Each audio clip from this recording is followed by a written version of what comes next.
Alright, hello Internet. My name is Max7238 and welcome to my final run of Rengoku, the Tower of Purgatory. I'm basically going to be making this into a critique sort of video. I do have some notes sitting here over on the side to kind of guide me here, but largely this is going to be pretty independent. I'm doing the final run of the tower. This is the optional third run. Some extra stuff is going to appear, you know, like an advanced Gatling cannon, that sort of thing, just in case you're coming off of my previous videos.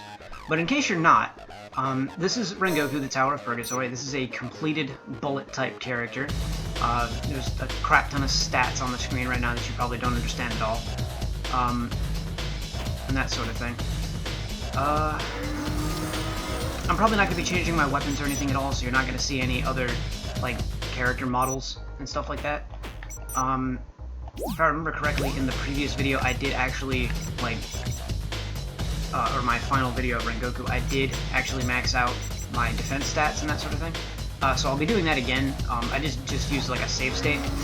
I'm playing on an emulator, PPSSPP, on Windows 10, and the only reason I'm able to do this at all is because I actually still have the game, like, they're in a bunch of, here, let me actually turn this. See all those, like, containers over there? Yeah. All that stuff is, all from moving, and my cases and containers are all in there, so, like, if I can, at some point, like, maybe at the end of this playthrough, I'll dig it out so you can see the case, just to prove it, but those are the only kind of games that go on my channel. The only things that are going to be on here are stuff that I own. I don't agree with piracy at all. I would link to the GR Arcada video of why I don't agree with piracy, but I don't have the link on me right now. I'll probably put it in the description. He talks about pirating anime, but I believe that kind of applies to anything, especially if you live in the United States. So, the only reason I have this on an emulator is because I can't, like, play the game on a PSP and record it for you guys. There is a couple of videos like that on YouTube. I don't recommend them. I've tried looking at some of those, and it's a little strange. I'm gonna try to keep this as quality as possible. That being said, I didn't actually do a whole lot of, like, control for noise this time, so my dog, who's sitting right here next to me, might, like, bark at if somebody passes by, or my mother might come home towards the end of this video. I just got home from work myself. I recorded the announcement for this, which is also the video test, and now I'm actually going into it. So, without further ado, as a little bit more of an intro, this is going to be a look at the game from a critical perspective. So I have a list of the videos that I'm going to be referencing from extra credits. Should be in the video description. It's also in the description of the announcement of this particular video, which is in another, like, 5-minute short that I did before.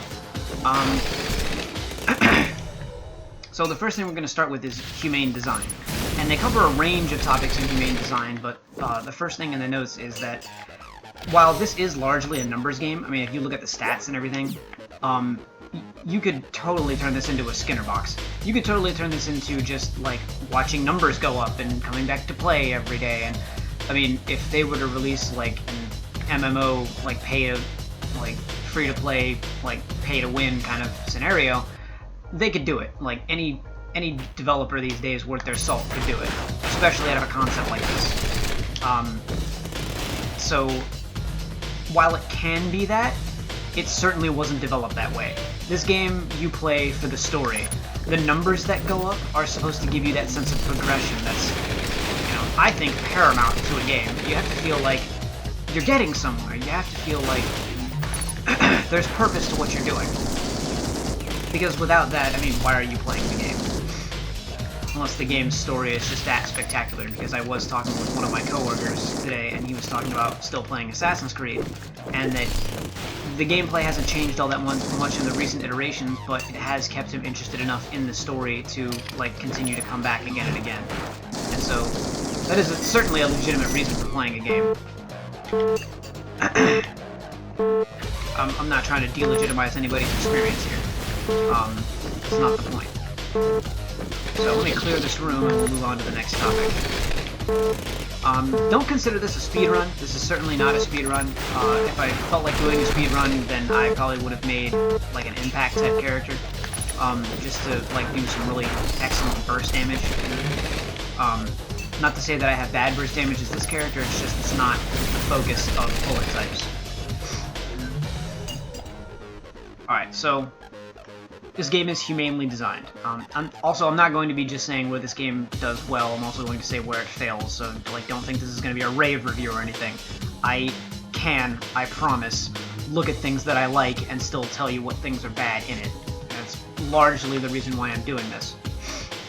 And so in order to do this review, actually, I had to play like a designer. It's the second video reference. You have to be able to observe the game mechanics, the music. The music is amazing. If you haven't been listening to it. The textures, which, honestly, they're bland. I mean, you can see the seams right there in this scaled-up version, because, you know, obviously on the PSP that shouldn't be as obvious. The number gains, like how your EXP goes up, you know, I have the 5 stats there, slash, impact, quantum, bullet, heat. You know, how your heat works, how your items, like, lose energy, quote-unquote energy, or ammo. Your physical defense, your health, how your health regenerates, all of that stuff, etc. You have to be able to look at all of that during play in order to really consider what a game is doing, what a game is trying to do, and whether a game succeeds at what it's trying to do or not. And I said during my playthrough, and I will reiterate here because it bears repeating, that a big part of what makes a game good to me is what kind of expectations it sets, and then whether or not it meets those expectations. So, I mean, if a game sets my expectations really low, and I think, like, wow, this game's gonna suck, and then it turns out the game's actually halfway decent, then I'll probably think higher of it than I think of a game that, you know, has a whole big marketing campaign and tries to put all this amazing stuff into it and gives you all these big CGI cutscenes, and then the gameplay is largely dull and uninteresting, and, you know, it doesn't get you involved in the story at all or anything like that. Those kind of games really tick me off, and it should be pretty obvious that I'm not all that picky when I'm playing this game, which to a lot of critics was horribly presented, is really clunky to control, and I'm not saying they're wrong, because technically, yes, the game is pretty clunky to control. I mean, it was made on a, you know, a portable platform. It was made so that you could, like, you know, play a little bit here and there, clear a few rooms, you know, like in between classes if you were in high school or something, or, you know, play a little bit during your lunch break. You also have to keep in mind that this was made in Japan, most likely for a Japanese target audience, most likely for someone who is like a young man. So, in that regard, like, you do have to have a little bit of context, but I don't think that holds up here. It's really not the point. So, let's see. What's next? When difficult is fun. And here are the notes. The game has to follow the rules that it sets, has to offer a ton of ways to approach, like, the game as a whole, puzzles, fights, that sort of thing. Enemies need to telegraph what they're going to do. You have to be able to look at an enemy and kind of see what the heck they're going to do so that you can react appropriately. Because it is a game. A fight in real life might be largely unpredictable, especially if you're not, like, trained with martial arts or trained with boxing or anything like that. And your iteration time has to be low. Now, when they say iteration time, they explain it much more in depth in the video for extra credits, but to give a little bit of context, what they mean is that if I were to die right now, can I get back to this point very quickly? And in large part, yes, I can. Again, this was made as a console game, so it's not supposed to be too punishing, and God, there's a fly in my face. Punishing's not difficult. Like, those are two completely different things, and sometimes it can be a little frustrating when games mix those up. It's easy to control. I mean, all I have to do is double tap to do these dodges. I'm just hitting one button at a time to fire my weapons. You know, I have one button to lock on, one button to, like, recenter myself or strafe. That's it. I mean, again, it's a console. It wasn't like a major console game. This was a portable game. It wasn't meant with some kind of grand scale in mind.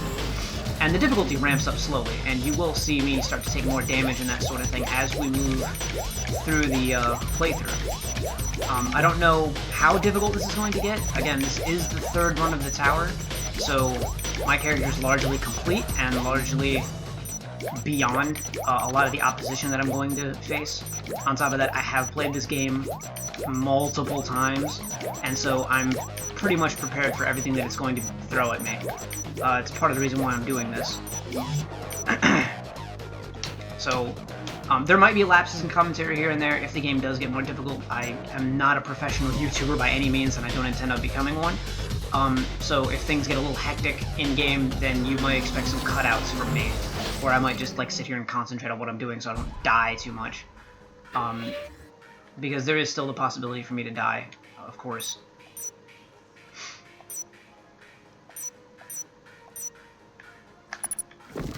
I'm not going to be showcasing bosses or story or anything like that this time around.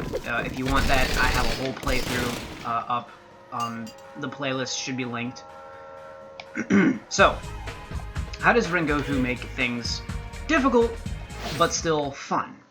Well, to me, anyway, this game isn't all that difficult. I've seen here and there that some people think that it's a little punishing, and they might have been using multiple weapon types, because it is very possible to decide your difficulty on this game. There is no difficulty slider or anything like that. It follows sort of Rengoku, oh my god. Dark Souls philosophy, where there isn't a difficulty slider, but in Dark Souls you could play a mage, and, you know, just stay away from everything and just shoot at them. Especially in, like, Dark Souls 2, when bow combat is more viable, that sort of thing. This game does something like that, so depending on whether you specialize in a weapon type or whether you don't specialize, or what weapon type you specialize in, the game can be more easy or more difficult, can suit your playstyle or not. And that's all up to you. So the difficulty slider is decided by you. But this game sets rules in its opening tutorial that you're invincible when you do a dodge roll. Enemies are like that too. They follow those rules. You expend ammo when you attack. Enemies follow those rules as well. You can continuously shoot an enemy until, like, the repair systems on his legs wear out.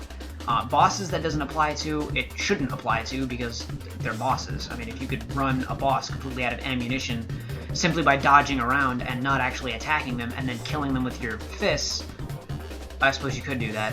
Kill them with your fists anyway, but you can't run them out of ammo, and that's supposed to be so that the boss fight is always a challenge.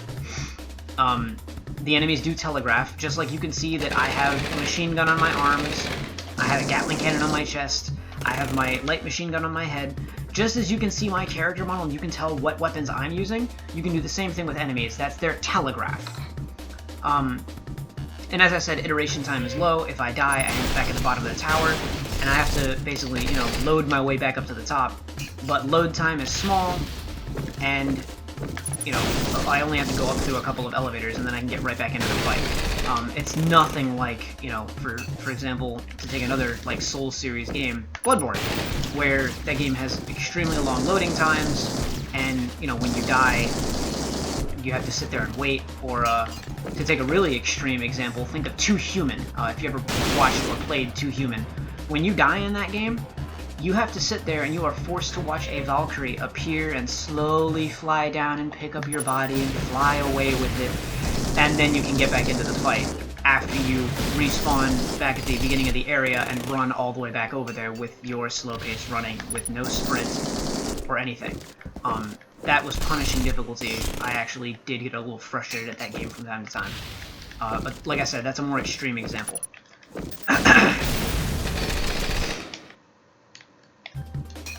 There are ways that this game doesn't handle difficulty too well, in that while the enemies do follow the rules and all that sort of thing, there can be sometimes where you're fighting 3 enemies at once in a room, and they're all spamming the exact same weapon at you, and staggering you, and you get, like, stun-locked, and you get killed. You don't have any control over that. The enemy generation is randomized, and so if you get into that situation, there's nothing you can do but, you know, mash your movement buttons and try to dodge out in any small window that you have. Technically, I would say that you just shouldn't get into that situation in the first place, but that happened to me a couple of times in my last playthrough, despite the fact that I am aware of it. So, I mean, it happens. I don't fault the game for that, because I don't feel like that's punishing, per se. It probably could have been designed better, yes, but it is the way that it is.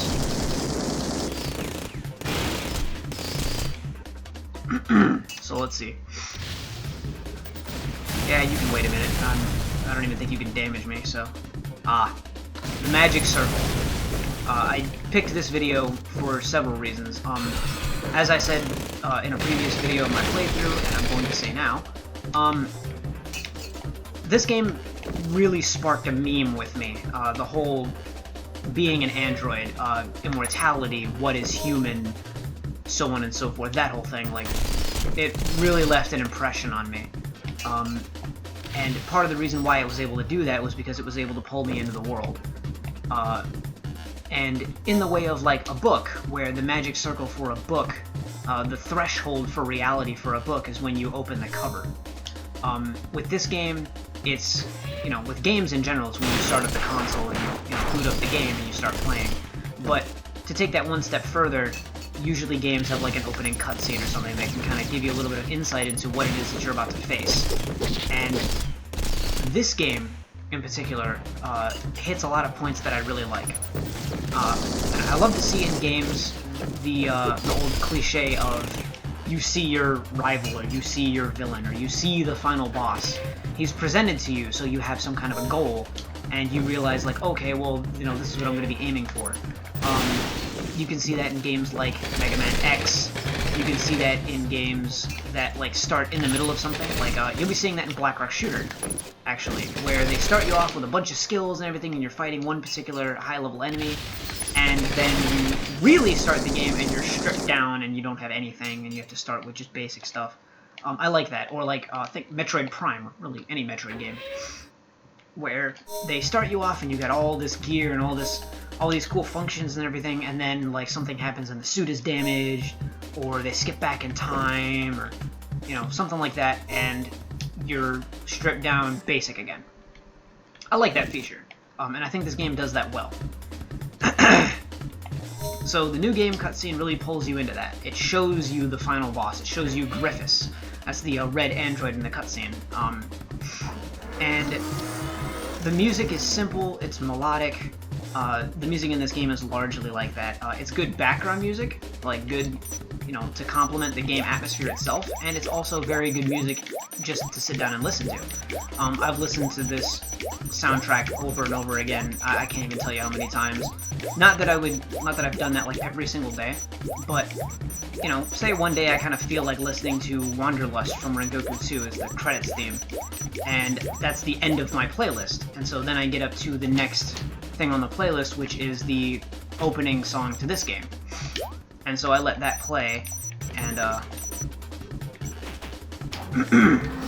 then I kind of move on from there, and I go through each and every single one of the songs, and I just kind of let it go, and when I move to a different theme, then I move to a different theme, and maybe I listen to a band or something then. But, you know, the music is something that you can listen to by itself, and I think that's important with a game soundtrack. I think it's important with a soundtrack, period. I don't much care for it, like any kind of soundtrack, that it's just like, oh yeah, you can listen to it as long as it's in the context of whatever it is that you were watching, but beyond that, it's really not all that great. I don't much care for that. I'll wait for my heat to go down. And lastly, the visuals for the opening cutscene really give you some context and character motivation. Your character, Graham, here is, like, watching his memories fade. They're being deleted, you know. It's what happens when anyone starts over at the bottom of the tower. You know, you lose your memories and you have to start all over again. That's one of the main driving points of the story. And so, it creates some narrative curiosity. I think so, anyway. I like the way that it's done. And so after pulling you into the world, then it kind of just drops you on your head, and you have to kind of figure things out. It gives you the opening tutorial, tells you, you know, hey, you have to clear every room in order to get to the boss room, kill the boss, open the next floor. It's very simple. And that ought to, if I remember correctly, yeah, segue into the next part, which is tutorials. I'll be honest, Rengoku's tutorial is pretty terrible. Rengoku 1's tutorial is pretty terrible. It front loads a bunch of information, and then it doesn't even finish explaining the game to you. It tells you how to dodge, shows you a little bit of, like, accompanying gameplay footage, and that, but it really does seem kind of tacked on, and it's really not all that great. It doesn't explain anything to you about a lot of things, like the fact that some weapons have heat attack, where, like, you know, you'll have a heat weapon where the enemy can use a flamethrower and, like, forcibly overheat all of your equipment, and then you're just screwed until everything cools down. It doesn't explain to you the slash impact quantum bullet heat thing, where the higher your stat is, the more damage that weapon type does, or the more that damage type does. So, like, they don't talk about any of that in the tutorial. They don't talk really a whole lot about what physical and electronic defense are, and, you know, again, Rengoku 2 does this a whole lot better, and you'll be able to see that in my videos when they start coming up if you watch them, that Rengoku 2 is largely a better designed game in terms of, like, gameplay. I've said this time and time again, but the story really leaves a lot to be desired. So, one of the criteria that Extra Credits gives for a good tutorial is that it needs to be relatively short and that it should be skippable. So maybe if a new player comes in, they can watch it, but if a player comes in that's already, like, been through the game before and is just making a new character or starting a new run or something, they can skip over it. In Rengoku 1, you do only have to watch the opening, or excuse me, the tutorial once. It does not force you to watch it every time you start a new game. Although, I suppose that could be seen as kind of a flaw, because then if you want to review something in the tutorial, you do need to hit New Game and, like, act as if you're starting a new game. So, it's a bit strange. With Rengoku 2, you have, like, a whole big help menu, and that alleviates that problem. So, if you do forget something, or if you do want to review something, you can. This game doesn't have that. This game pretty much rewards learning by doing, which is in the notes there. It's better if you just kind of experiment with each weapon type yourself. It's better if you decide what weapon type fits you the best yourself. It's better if you figure out, you know, what each of these stats does kind of yourself. It is good that it keeps you guessing a little bit. Like, I do like that in games, but at the same time, like, I can't really justify it. That's just a personal preference. If you look at something like Lost Planet 2, Lost Planet 2 does a lot of that, where it's like, oh, hey, yeah, this is all the bases of the game, and this is how you control everything, and this is what you should expect. But we're not going to tell you that, hey, if you have this, like, battle armor, you can hit this particular combination of buttons and take the battle armor off and give it to somebody who's low on health or something. They don't tell you that. Like, that's left completely out, and you just have to, like, do that by accident. The same thing, you can't, like, they don't teach you how to trade weapons with people where you can, you know, hit a button and another button and you drop your weapon. They don't teach you that stuff. Rengoku does pretty much the same thing. And while I'm okay with that, because, you know, it keeps you guessing and it gives you something to just discover with the game, which, I mean, I feel like that was probably something that a lot of, like, N64 games and stuff like that did, or, like, even older than that. A lot of the, like, more classic games did. So maybe that's just a personal bias, I don't know, but I'm okay with that. Alright. Mechanics as metaphor. This is a big one. So, let's see, with the notes. You die, you lose your currently equipped stuff. For me, you can give me a second there, guy. For me, that means the first slot of each of these limbs, or each of these components. So that means I would lose 2 AG9 platoon, 1 rotating 6 mortar, 1 T4 expulsion, and 1 energy pack. If I were to die right now. When I come back in here, there will be an NPC who looks exactly like I do right now that I would have to kill before the room lock would release, and if I could get the overkill meter up enough on him, I might get some of my stuff back. That mechanic ties into the mechanic that you see at the very start of the game, where the main character is losing his memories, having been sent back to the bottom of the tower by the final boss. You know, you've lost your form, you've lost yourself. Obviously they can't take everything from you and make you start all over, although maybe a hardcore mode sort of difficulty could have been implemented where they allowed you to do that after you beat the game once. That would have been like some kind of addition they could have made, and I wouldn't have complained about that. I probably would have actually like undertaken that challenge, just because I've undertaken everything about this game, which at this point should be pretty obvious. So that would have been a nice addition, but they don't do that. So if they did that against bosses, and again, this is in there, this is where we would get into punishing difficulty. If a boss could kill you and just continuously have you lose another like slot of your stuff every time you continue to re-equip yourself, then you would have to continuously go back into the floor that that boss is on and like farm up more weapons and that sort of thing and try to re-equip yourself to go into that boss. And for a portable game, that would have been a little too punishing, and I, for one, am glad that they left it the way that it is, where, you know, if you die against the boss, you aren't affected that much by it. You are still sent back to the bottom of the tower when a boss kills you. You do still have to go through the process of loading through each floor to get back up to where you failed, but you're not punished that severely, and I think that's a good thing. So when you start off equal to these enemies, like when I was in my second run, these enemies here posed quite a bit of a threat. In fact, I believe on this exact floor number, I did die a number of times on camera. So the game does start you off as equal to the robots around you, to the androids around you. But as you go through the game, obviously, you know, you upgrade your stats, you refine your damage types, you know, you get into a style and you start just mowing through enemies, and that as well is part of mechanics' metaphor, because when you get to the top of the tower the first time, the controller of the tower takes your data and allows other androids in the tower to basically assimilate it, so it makes them more powerful. And all of a sudden everybody's equal to you again, and it's more of mechanics being used as metaphor to what's going on in the story. And so the mechanics fit the story, and it all kind of meshes together pretty well. There's nothing really to jar you out of it.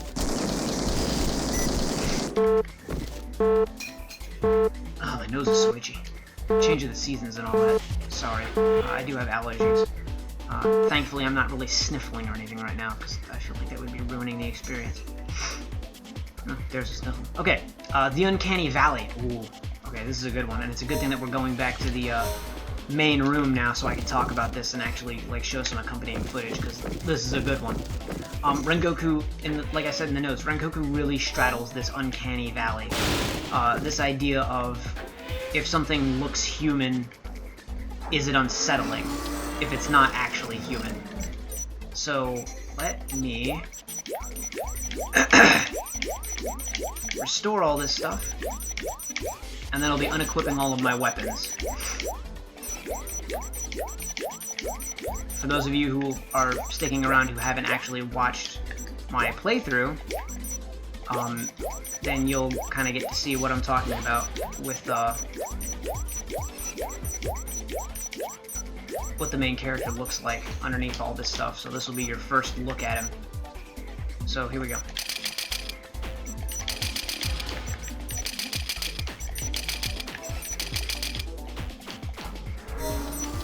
So there he is. Very humanoid, very human-looking, almost like a naked man. And it does seem decidedly male to me, although I suppose you could interpret it however you want. He's got these real strange designs all over his body. He's obviously not human, but he's very human-like.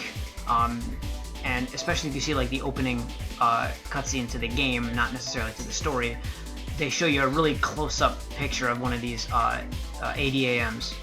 That's like the acronym that describes them. It's what the unit is called. And so without your weapons on, you just barely don't look human. I mean, if you were ambitious, you could probably do this with body paint. I think that would be a pretty cool way to go to a convention or something. You know, but the more weapons you put on and the more you hide this figure, the less human you look, although you are still humanoid. And again, because this is a portable game, the graphics aren't like, you know, phenomenal, but the aesthetic to this game is incredible, and there should be more in the notes about that later on. But this game doesn't go for photorealism at all. It's a game. I mean, it doesn't try to make you think that it's anything that it's not. And that's, again, ties into what I said about expectations, that a game shouldn't set unrealistic expectations for you. If you go into the game, you should largely be able to, like, look at the tutorial or look at, like, you know, the opening cutscene and go, okay, yeah, I kind of know what I'm getting into here. Rather than, like, being shoved into something that you don't understand.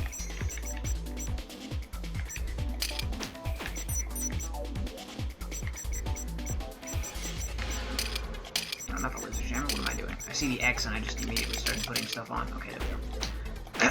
Alright, we're back. And I'm an idiot. Forgot to up my stats. So there's that maximum again. And we'll start maxing out our health now. So, that's the Uncanny Valley. Speaking of the aesthetics and everything, how Rengoku does, like, the way that it looks. You have graphics versus aesthetics. I don't even think that I really need to talk about this. I mean, you can just look at the game, like everything that you've seen so far, and you can tell. By modern standards, the game really doesn't have all that good fidelity. I mean, you can practically see the polygons of my character. It's good, like, if this was like, you know, a PlayStation 1 game, these would be pretty darn good graphics. But at the time that this game came out, I believe, like, the 360 was out, PSP, all that sort of thing. It was around that time, so the graphics could be better. Could be. And they do get better in Rengoku 2 by a pretty large margin. But the game also maintains its aesthetic, which is very important.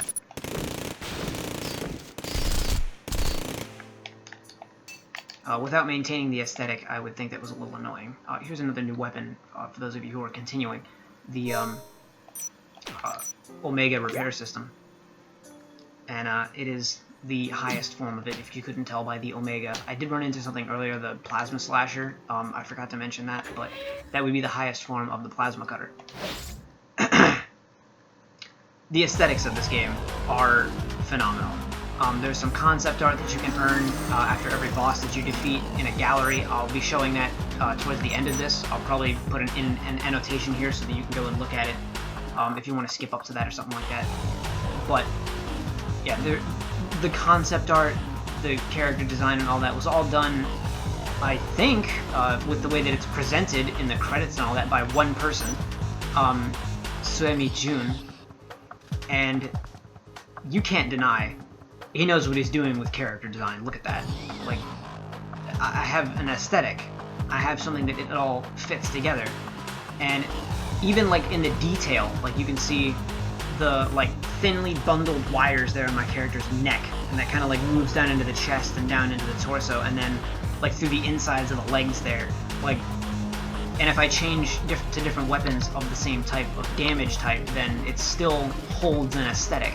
I think that's really cool. But not just the character. I mean, like, look at the way the menu screen is kind of set up, and look at the background to the pause menu, and look at the inside of this room, and look at the way that the tower has been. The colors start off really bland and gray and brown and dusty and crappy, but, you know, then you get in here and it's all clean and nice, and it's a little bit strange. It doesn't really suit what's going on out here. I mean, I can kind of see where that would be. Well, as we go up to higher and higher floors, eventually the floor on the outside is going to look like those rooms on the inside. Which ran into another fully advanced weapon, Beatrice there. It is Beatrice, right? I'm not mispronouncing that. It's not like... It's definitely not beet rice. That just looks weird. I'm fairly certain that this is supposed to be a reference to Dante's Divine Comedy. And I believe that Beatrice is actually a character in Dante's Divine Comedy. But again, I'm not terribly familiar with it. I did say that at one point. So, yeah. And it's holistic as well. Like, there's nothing in this game that is, like, from a different time. Like, you don't see somebody running around with a baseball bat. Or, like, nobody makes any odd references to something outside of what would be believable for this game. It keeps you in the world. And I think that's important as well. Nothing, like I said earlier, nothing really jars you out of the experience. And that's also very important. Balancing for skill. Again, I don't really feel like I need to say much about that. Rengoku pretty much fails there. What I'm doing right now, I'm just kind of sitting here gunning people down. This doesn't take a whole lot of skill. I can promise you that. Just about anybody can pick up this game and play it. You could probably give this game to like your 10-year-old little brother or sister, and they would be able to play. While that's a good thing in some aspects because it makes it an accessible experience, it's a bad thing because, you know, once you kind of get over the hump of figuring out how to play the game, there's not really a whole lot left for you to do. Largely what you're going to be getting stronger with is the numbers game.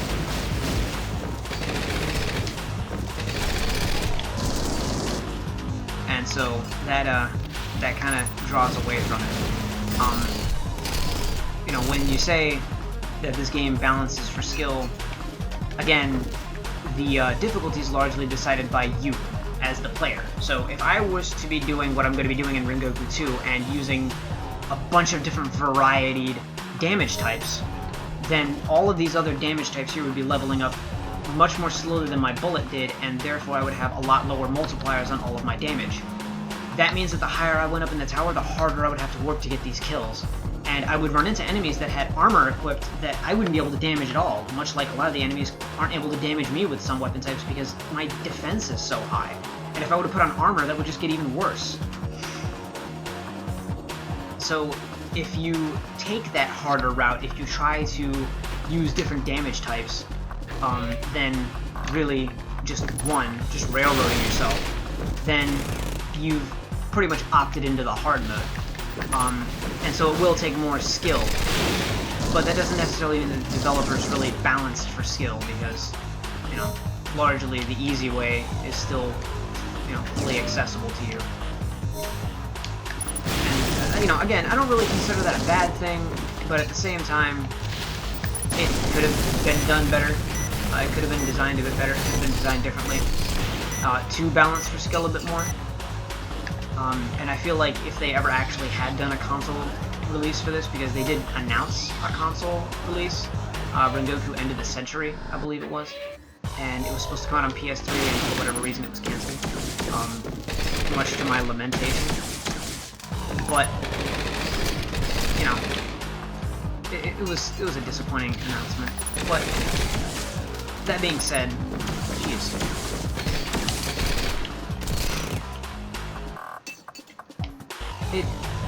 I don't think of it as a bad thing, that it's not necessarily completely balanced for skill, because you can have perfect imbalance, which is another extra credits video that I'm not really going to talk about here, because it doesn't apply, really.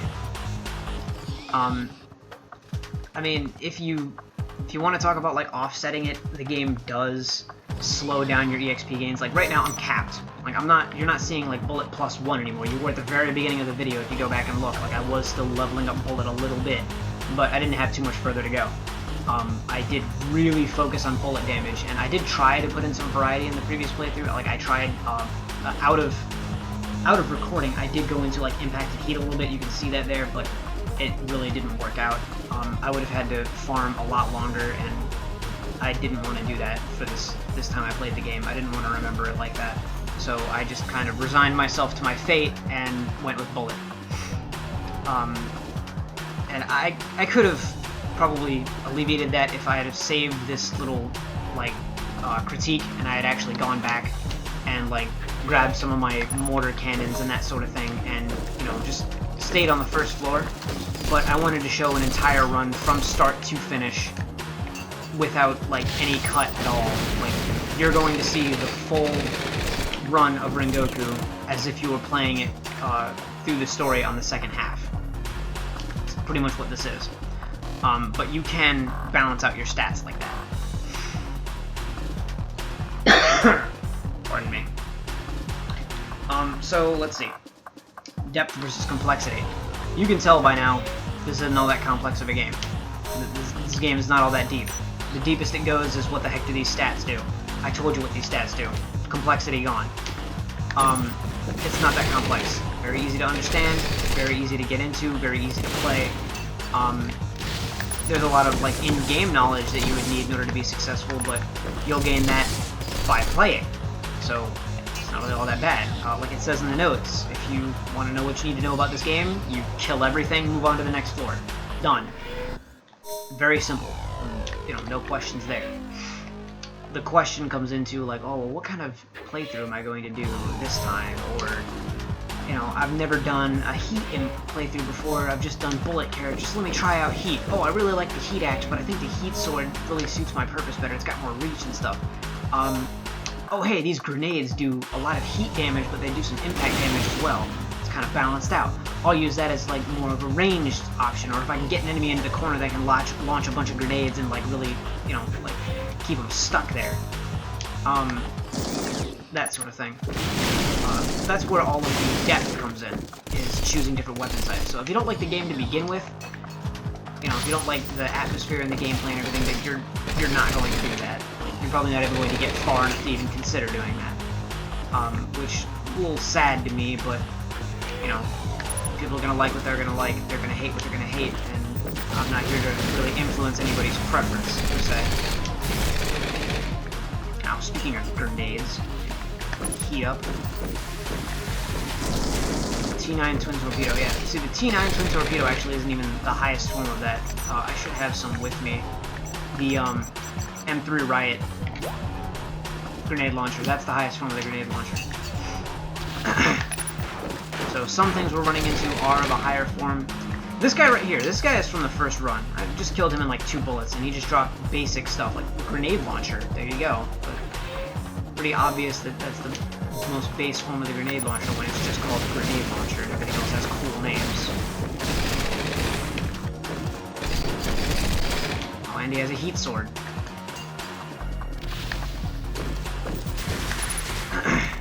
So, yeah, the game does eventually railroad you into it if you focus like I did, because if I tried switching over to another damage type, like on floor 8 of this run, I wouldn't get anywhere. I would have to work really hard to get any kills at all, and the playthrough would largely stagnate. And I didn't want to bore anybody, so I stayed away from that. And I just stuck with my strengths and left it at that. And like I said, I also didn't want to remember this game as just, you know, farming to get these numbers to go up. You can do that. I chose not to, because I didn't have to. You don't have to. So, here we go. The next should be the Skinner box. Rengoku can do this. And in fact, this 3rd run and the 4th run after it, that's basically what you're doing at that point, is you're playing this game because you want to see your numbers go up. Or if you're like me, which is probably rare, few and far between, you're just playing it again because you love it that much. I can't remember, like, I'm pretty sure Rengoku 2 actually has a clear counter, and if I could pull out my PSP and actually get it to work, because the battery died a long time ago, I'd have to, like, plug it in and then get the cord to work and all that. If I could get it to work and I could, like, sit down with, you know, with my phone and upload a video from my phone or something, then I could probably, like, prove how many times I've actually gone through and beaten Rengoku 2. Rather than Rengoku 1, because for a long time Rengoku 1 was just stuck in my drawer at my old house. We did recently move, like I showed the containers earlier, because we recently moved. That's the only reason why I even know where Rengoku is right now, because they were tearing my room apart and I found it. I'm like, oh cool, I'll be able to play through this again. So I don't have any proof as to how many times I've beaten Rengoku 1 here, but I would at least hope that my gameplay speaks for itself. So, yeah, Rengoku does do the Skinner box thing. It can do the Skinner box thing. It doesn't. Like, the game largely intends to motivate you based on the story, and it's one of the great things that I love about it, you know, from a developer's perspective. I think the biggest Skinner box I've ever been caught in is Warframe, and even that isn't all that big on the numbers game per se. Yeah, I mean, the whole objective of Warframe is to, like, open up new planets and get more resources to build more weapons to get your mastery points to go up, and so you're watching your EXP go up to watch your mastery points go up, and you're watching your, like, damage values go up when you know, affix mods to your weapons and that sort of thing, and so... yeah, it does kind of feed into the whole, like, you want to watch the numbers go up, but at the same time, that doesn't seem really to be the point of Warframe, and it's the only reason why I've been able to stick with it for so long, unlike other free-to-play games. And I actually have spent quite a bit of money on that game as well.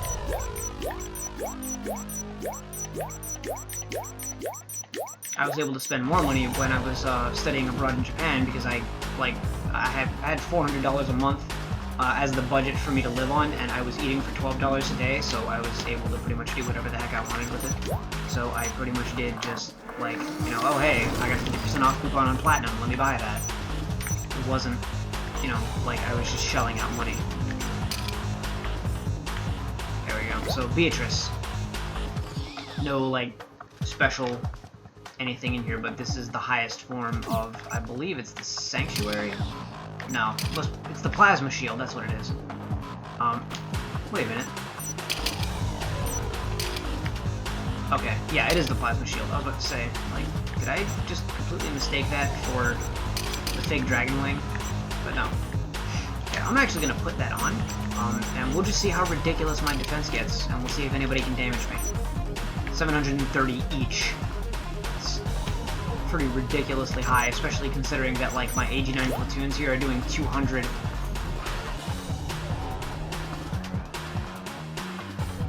I think this game actually does incorporate your stats into that, because I seem to remember that being lower than 200 the last time I checked it. I'll have to go back into my footage and look, but I think this game actually does do it, it just doesn't tell you. That would be a revelation to me. It would be good, because that would mean that the game does actually try to, you know, portray to you that, yes, your stats do matter. That would be nice. It'd be really nice to learn.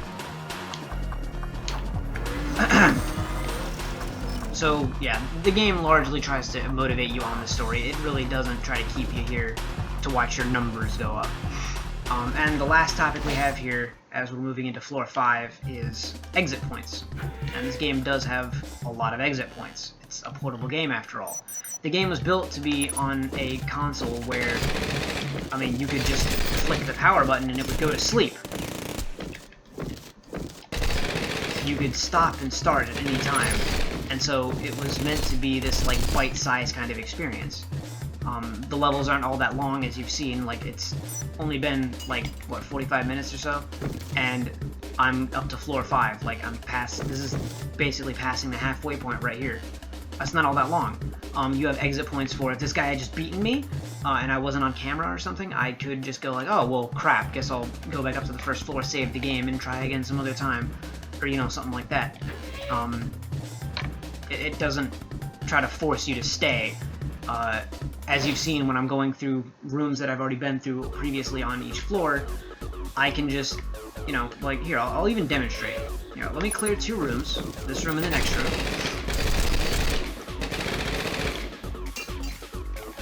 And I'll show you exactly what I mean here by that it's perfectly safe to backtrack.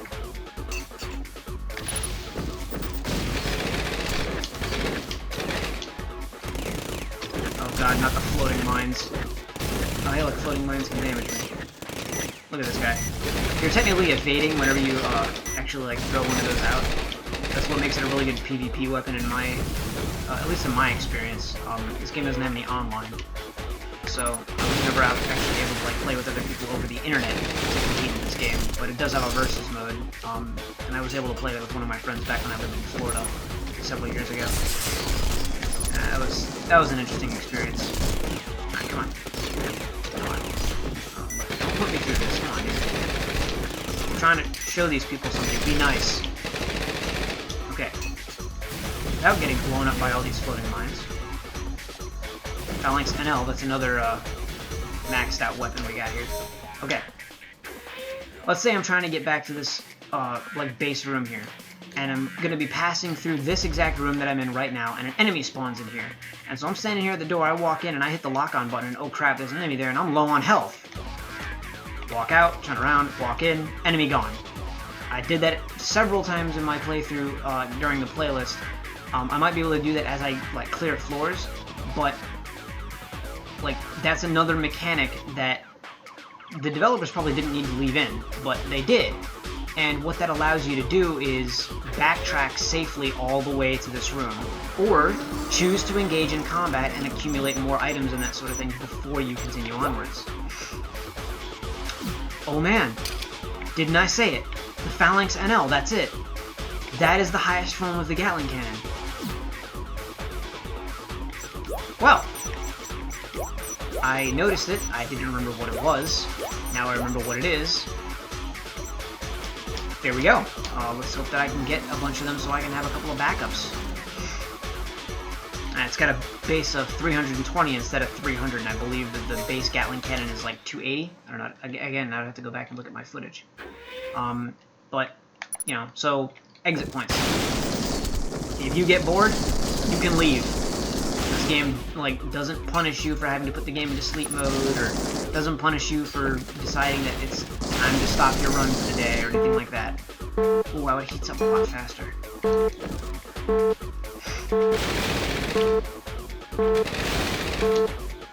This game is not punishing in any way or anything like that, and it's another one of the reasons why I like it. And that's pretty much the end of the notes, so I suppose this is where I'll say this is the end of the review.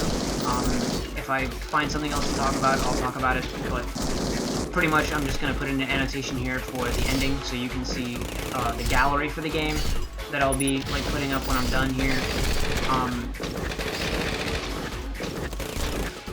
From here on out, it's just going to be like general commentary. I'll play through the game. If I can think of something interesting to talk about, I'll talk about it with you guys. This is kind of turned into like a streaming sort of atmosphere. I'm not a professional streamer either. The T4 Expulsion MG is what I got on my head. I've been able to find another Phalanx. Yeah, I can't believe I forgot about the... Well, I can certainly believe that I forgot about the Phalanx NL because... I mean, I haven't played this game in years. I miss it. I really do. But at the same time, I recognize that I've kind of played it out. And so, when I said this is my last run, I'm serious. I will end my time with this game having never ever done a plasma or a quantum playthrough. It just doesn't suit my style, so I'm just not going to do it.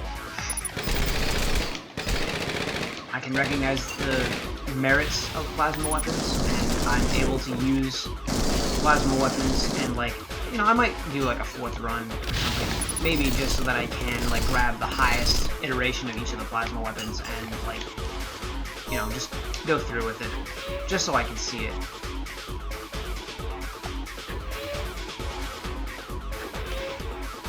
Definitely wouldn't be recording something like that though.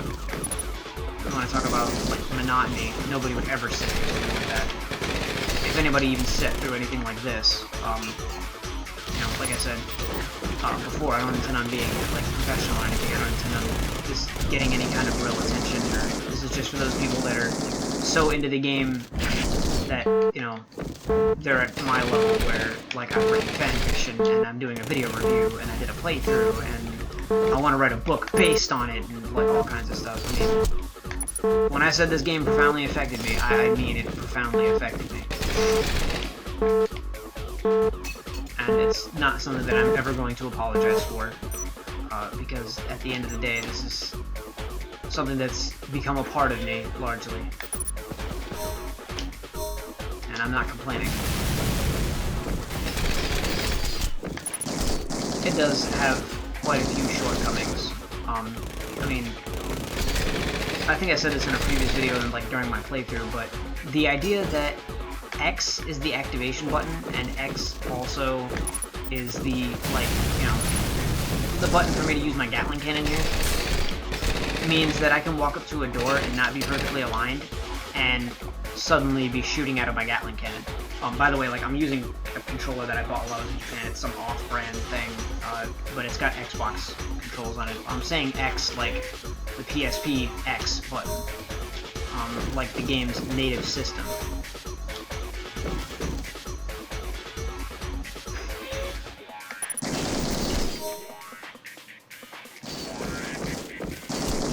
I'm going to switch over to the liquid camera right back in the room there, because if I have this Phalanx on me, overheats way too quickly to be usable. And now that it's as powerful as my H.E.A.V.E.N platoon, I do want to start using it a bit more often.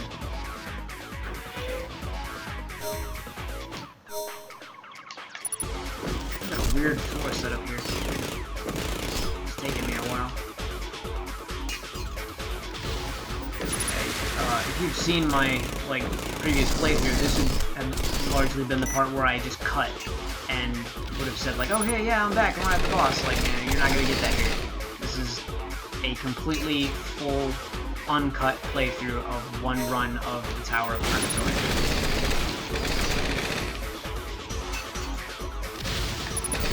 Like, I don't expect anybody to watch through all of this. This is just unnecessary. Predator Strike is another new weapon type. Omega energy packs, yet another.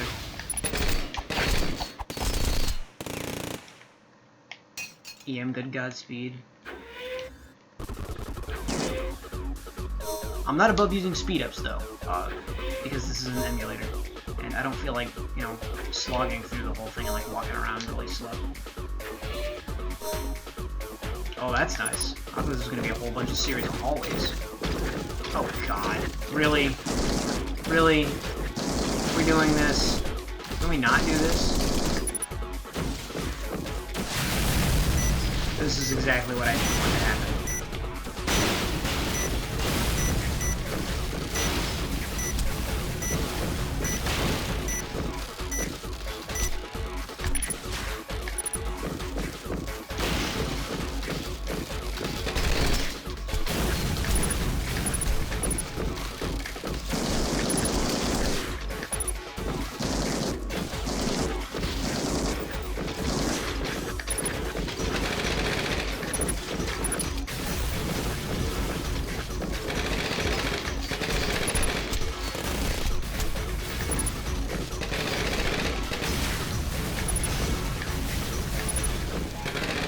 The funny part is they can actually damage each other, so I can kind of use that to my advantage here. There we go. Okay. That got really, really dangerous really, really fast. Alright. We should just have one or two more rooms there, it looks like. Unless that door connects to a larger room. There, we just ran into that problem of me trying to open a door and like shooting my Gatling cannon.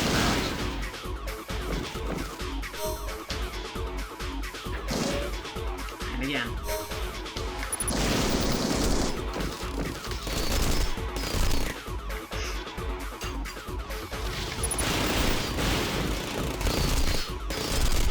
Yeah, T4 Expulsion MG, I have one of those too.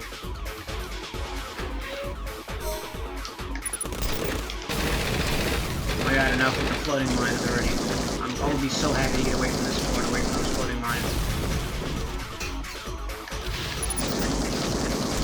Look at this. Because he's technically dodging while he's doing that, so not only is it a evasive maneuver, but it also fills the entire room with explosives. And I'm not one to fool around with those.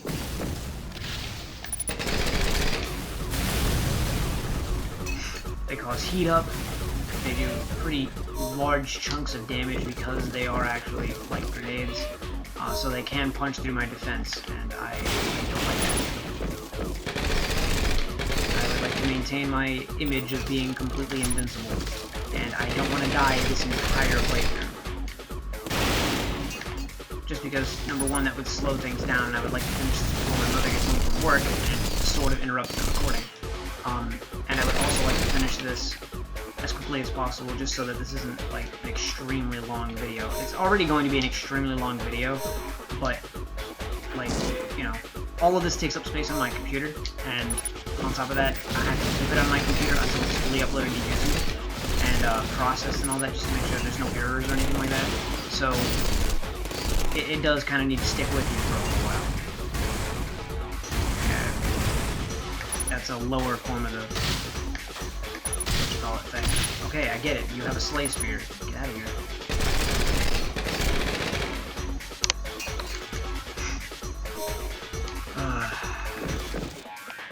It just so happens that it's an unseasonably hot day today, and like I don't have my air conditioner on because the fan will be picked up by the microphone, and I don't want that. I don't want there to be that much noise interference, because there's already the possibility for more noise interference. So I might have to like hop off camera and like take off the long sleeve shirt I got on underneath this thing, because this is getting a little ridiculous.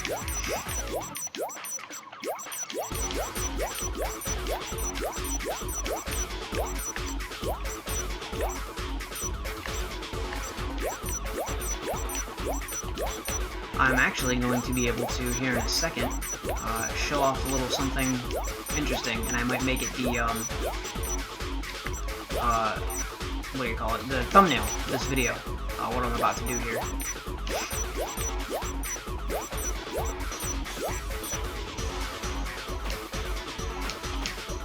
Because,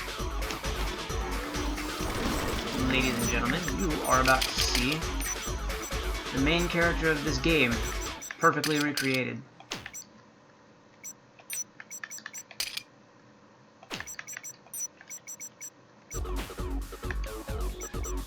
Here. Let's remove those for right now because I'm going to need to put this on my legs. This is going to need to be replaced by the H.E.A.V.E.N X. Yeah, like I thought. Okay, so this ought to be. Let's see. Yeah. Yep, that's right.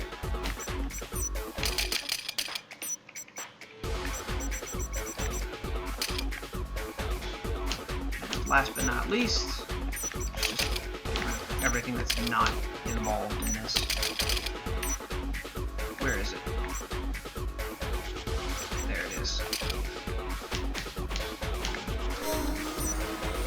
There he is. Type 0, as they call him in Rengoku 2. There he is. The main character of the game. I don't actually have his plasma sword. I'm sure now it's supposed to be Dante. It's supposed to be called Dante. But, so there's his laser sword. There's the clock down system that should have been on his legs.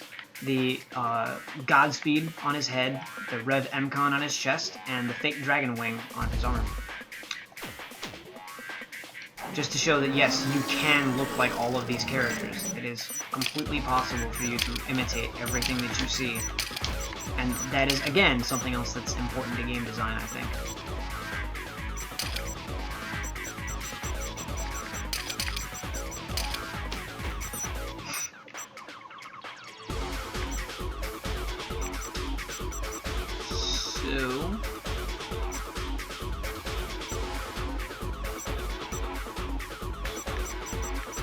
I guess I'll just stick with that being on the bottom there.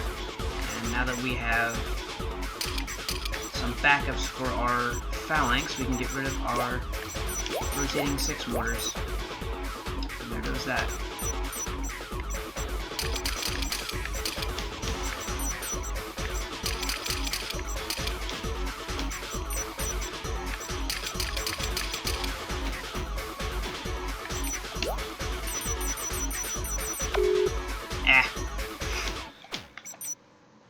Well, let's see. Because I know this is going to be incorrect, let's just get rid of that. I don't need the Neo Revolver. I don't need the armor boosters.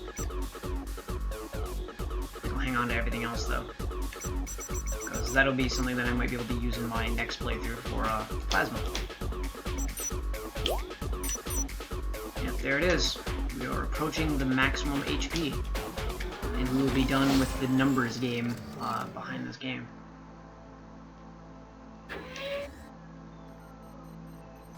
I believe this track is called Destruction because this plays on the final floor of the game, which might be a little bit of a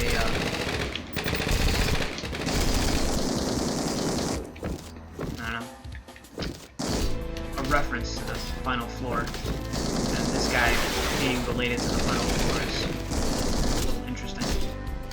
Okay, I get it. You're well done. Drop dead. You can't kill me.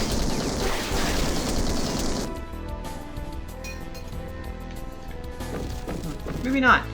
Maybe it is just Gladiator.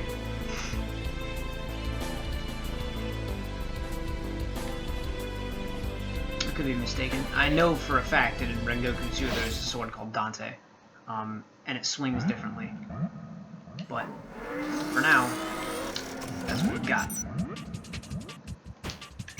So I'll just sort and get back to it. Just a little bit more to go. The tower's looking a lot cleaner now, isn't it? Give me your dispersed needle. Get out of here.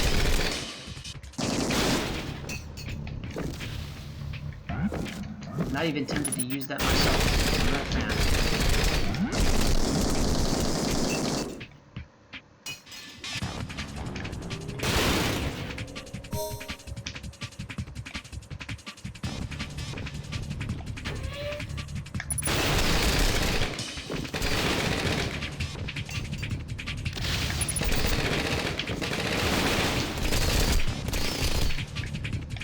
It might end up being that this game behaves a lot like Rengoku 2's H.E.A.V.E.N mode, where each floor kind of has a chance to drop its own high-level equipment,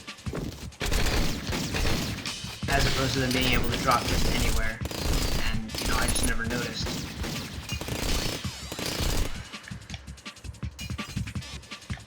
But I suppose we'll see, because if I get any more Phalanx NL, then I know for a fact that, you know, no, they can actually drop here.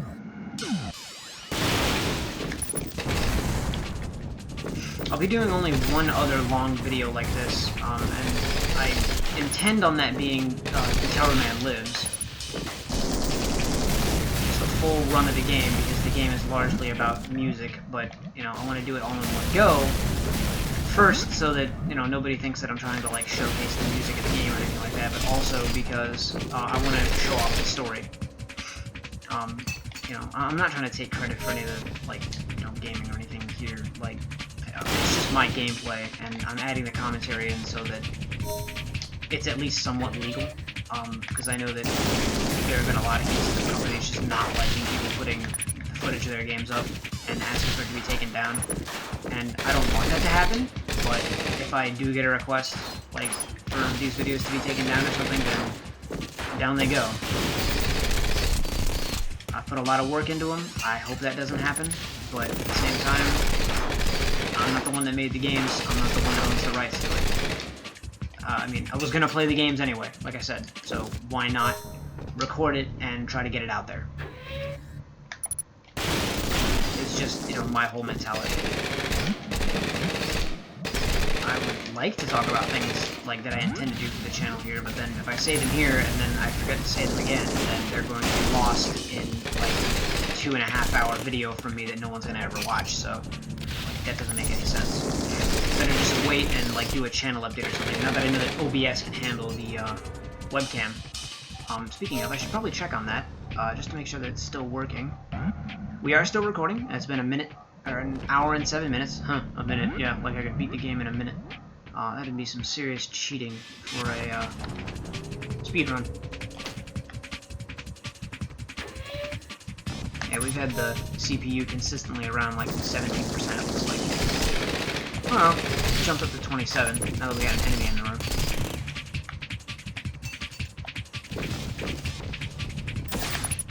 God dang, get out of here.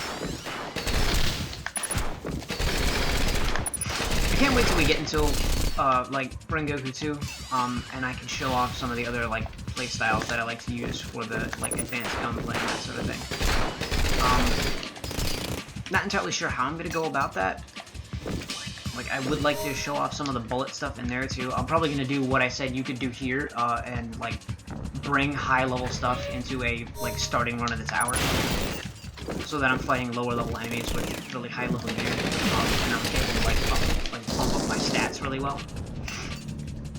That would probably be the best option, I think.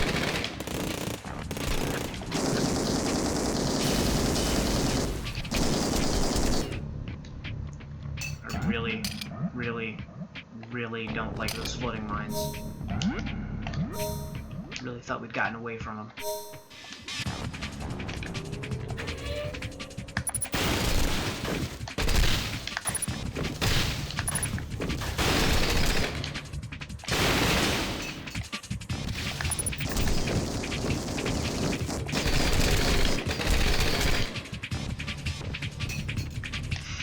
I can't tell whether I like or dislike the fact that this game hides things from you until you go through the third run of the tower. Because while it is incentive to keep playing even after the story, and I think that's something that games need,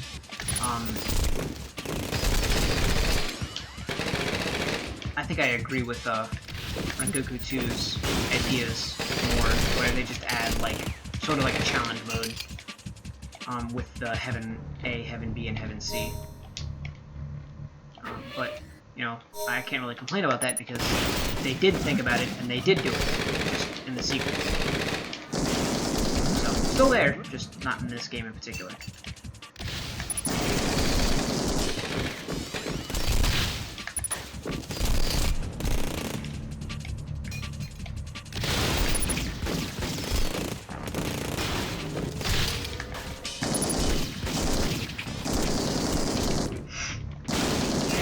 Interrupts and like keep blowing me away and they're just going to be mean.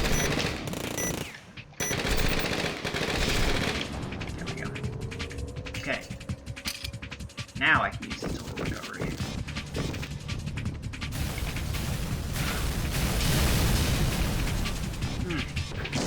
I've been up since 6 o'clock, so sorry for the yawning, but I can't really help it at this point. Definitely going to be taking a nap or something after this. Look at these things. This is sweet honeybees. Look at how well these things track. Look at this. They're like spinning in a circle until they can get to me. And these ones can actually damage me. And then we got these guys running around with the Slay Spear, and that's just annoying.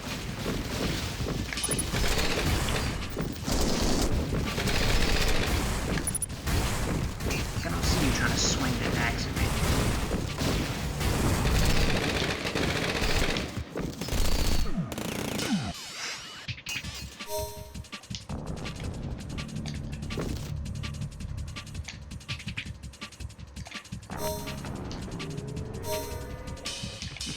This should connect, hopefully. Yes.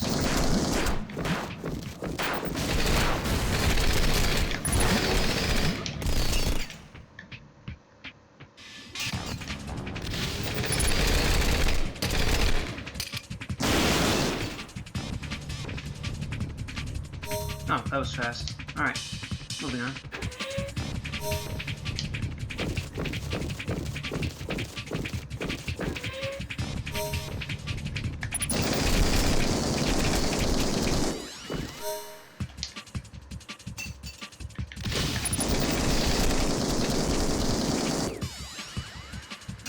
My liquid cool.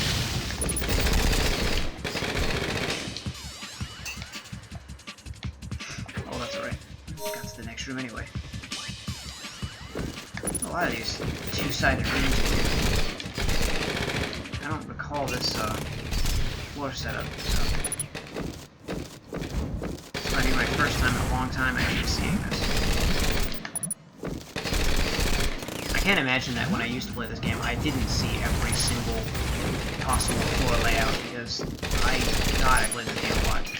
I think my peak time playing this game was actually when I was in my first year of high school, back when I lived in Florida, and I used to play it like on the bus on the way to and from school, and maybe like during breaks and stuff in school. And I also used my PSP at the time as an MP3 player, so that was when I started listening to a lot of Japanese music, and probably a big part of why I learned to speak Japanese, and then because of that, like, decided to teach English in Japan from meeting my conversation partners and that sort of thing. So, you know, without all these little influences here and there from Japan, I wouldn't have studied abroad and all that stuff because I wouldn't have had any need to or any motivation to. You know, my dreams would have been elsewhere. It's strange to think sometimes how what kind of impact things have on your life, what significance that they have, because really if I examine the impact that this game has had on my life, it's very far-sweeping, and I have my brother to thank for that, for showing me the game, and I have the developers to thank for that, because had they never actually sat down and made this game, it does seem almost like it's unfinished, especially if you look at the trailer. It seems like they wanted there to be more to this game, and I don't know whether I agree with their original vision or not, because I never got to see what their original vision actually was. And I have to say, if Rengoku 2 is closer to their original vision than this game is, then I think it's better that this game came out largely unfinished. Because if I had to pick one over the other for story and atmosphere and that, I would certainly pick this one. But, you know, the gameplay in Rengoku 2 is incredible.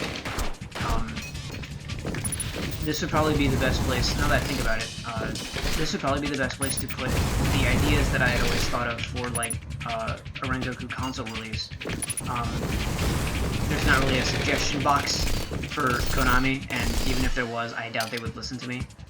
But if I'm going to talk about this with fans of the series, this is probably the place to do it, because this would probably be where, you know, you guys would find it.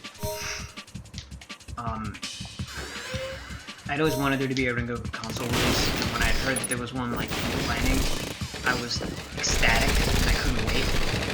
And then, when I found out that it had been cancelled a little while later, because I'm not really the type to, like, closely follow game news. Like, I know that a new Fallout game is coming out right now, and I knew that a new Dark Souls game is coming out right now, but I don't know a whole lot about them. And that's partially because I like to go in blind, and that's partially because I just don't look things up. But I was really disappointed when I heard that it wasn't coming out, and I began to imagine what it must have been like to play a Rengoku game on the console. And I put things into perspective, like, this game is like 200 megabytes or something, and Rengoku 2 contains this game and more, and is like 400 megabytes. So, at the time, especially if this was like a PlayStation exclusive, you were using Blu-rays. I mean, we're talking like 20 gigabytes here. That is far and away more data available for development on a console than on this game. And if you kept the simplicity of this game, and you added in a couple things like, you know, maybe jumping, like with a trigger or something,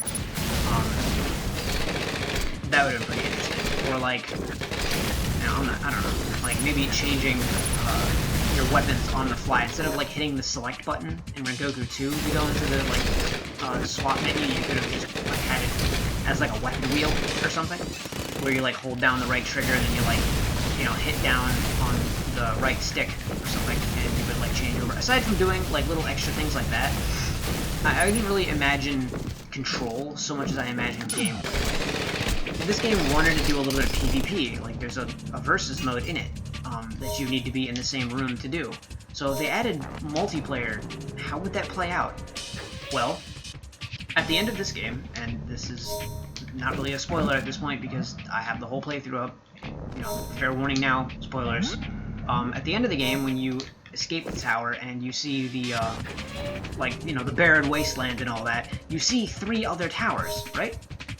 So, in between those 3 other towers, why couldn't that be, like, the PvP area? Why couldn't that be, like, where you would go, you know, when you've beaten a tower for the first time, because you could start off in, like, a random tower each time. Why couldn't that, like, desert area be where the players who actually want to go for PvP go, and then, like the main character grows wings at the end of this game, why couldn't the people who don't want to participate in PvP just fly over the desert to a different tower to continue through the story? Jeez, I'm just not paying attention to my map right now. And so, you know, I thought about that, and then, like, you could have events, like PvP events, where it's like, oh, you know, nighttime, you have decreased lock-on range, and, like, you know, all kinds of stuff like that. You could have had, like, weather effects, especially with this current generation, it would have been even more feasible. And then you could have had multiple towers, where you, like, maybe you always start off in one tower, like, you know, one that was similar to this one, where you had, like, this, the story of this Rengoku, and then the second tower could be the story of, like, Rengoku 2, and then the third tower could be something entirely unique to Rengoku 3, which is on the console, and then, like, the fourth and final tower would be the quote-unquote heaven from the old or from Rengoku 2, where you've got like the 3 sections that each have their own challenges in them, and drop like the rarest weapons in the game and are the toughest. So you have these really high-level, really difficult challenges to overcome that are skill-based largely, and the people that can overcome those things are the people that actually are able to, you know, dominate in the PvP. So you have people who are really good at PvE, and that translates into being really good at PvP, and you're fighting players that have all these different builds and stuff, and like all their preferences for weapons. I mean, you'd have to like balance out everything for power and so on, but it's possible, and I think it would have been really well done. And so you would have something that was simple like this, maybe even with the same textures, so it would, like, it would be really, you know, stylized and aesthetic, and really be jarring, I think. But then you would have, these headphones are starting to hurt. Then you would have the, like, newer towers. Yeah. There's an example right there of how much more powerful I've gotten. If you saw my playthrough of this, then you saw that the first time I fought this guy, he almost one-shot me with that attack, and just now, it took him a couple of shots. But down he goes. Low sat. I do believe that that is a rocket launcher. Fairly certain. You know, like, I don't know. I had ideas. It was fun to think about, and it's fun to talk about. It's interesting to wonder if it would ever come to fruition or not. You know, I am certainly not the type to think that, oh, hey, maybe if I do these videos and talk about it, then the company will take notice, because that's not going to happen. Like, that's naive to think, and a little cliche. Not to say that I would complain if it did happen, but it's not going to happen.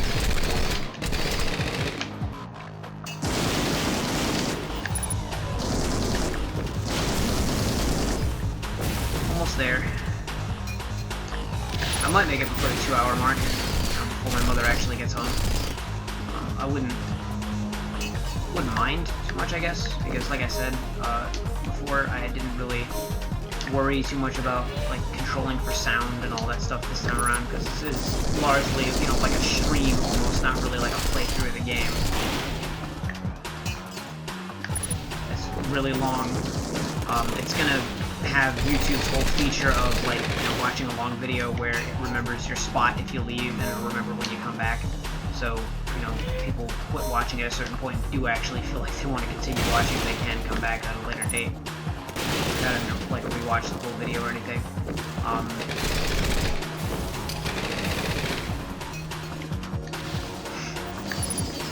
So, I'm sure it'll be fine.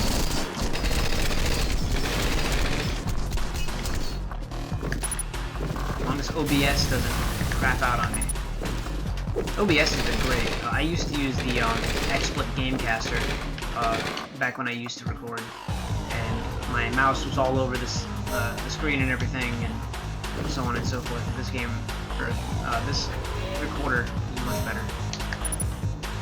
Or I should say I prefer it, because if I had the money and I paid for OBS, I bet OBS would be like even better than this. But sadly, I'm a broke college student, so that's another reason why I'm not doing like modern games on this channel. The most modern game that I'll be doing is Dark Souls. Like Dark Souls 1, maybe Dark Souls 2, I don't know. If I do Dark Souls 2, then like the ending will be like a gag ending, because, well, we'll get to that if we get to that. If you stick around and you actually watch that, I'm not gonna give that away. That's no way. That's a joke I'm gonna hold in my back pocket until I get there.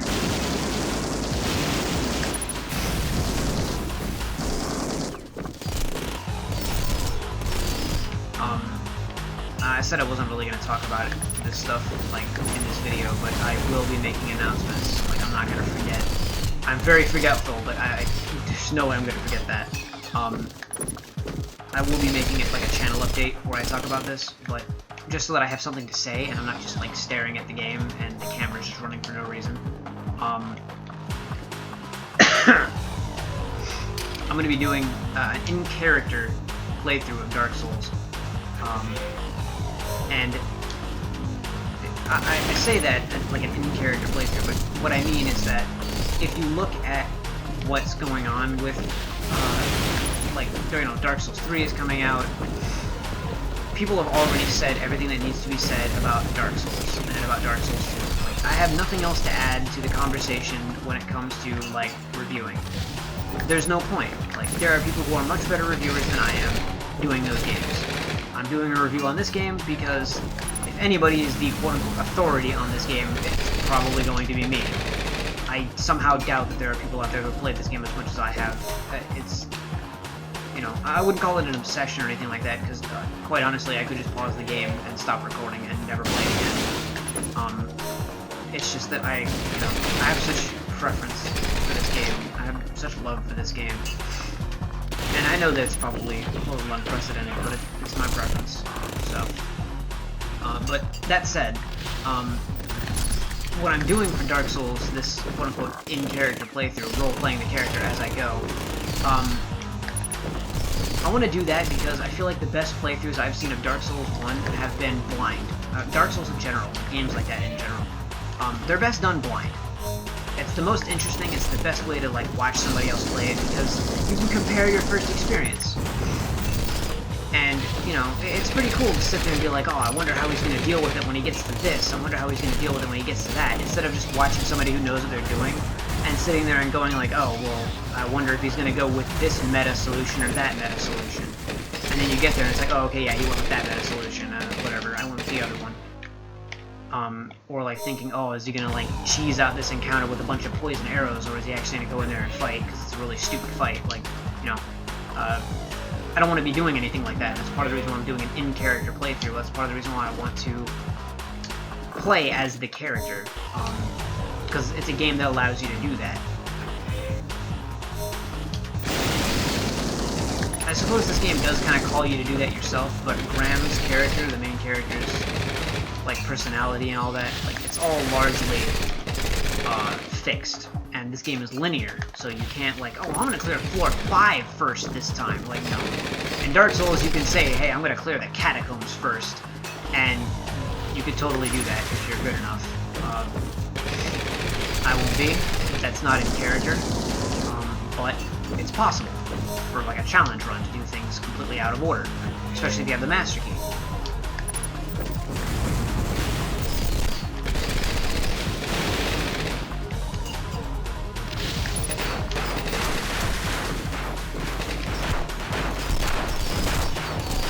One of the other games that I want to try and do is like Star Fox 64. I'm not going to be doing like a whole lot of 64 games, although I have quite a collection of 64 games. I have to find them all so I can list them off. I haven't looked at it in a long time. But despite the fact that I have a larger collection of 64 games, I'm not going to be doing a whole lot of them because I do want to keep to a theme on this channel of having games that I think are very well designed and are at least something that I can talk about, or something that I can add to, and I've never seen an in-character playthrough of Dark Souls, so I feel like that's something I can add.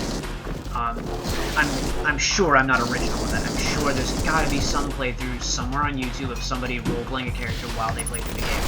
Like, that's not that original of an idea. I have a hard time believing that I am original if I am.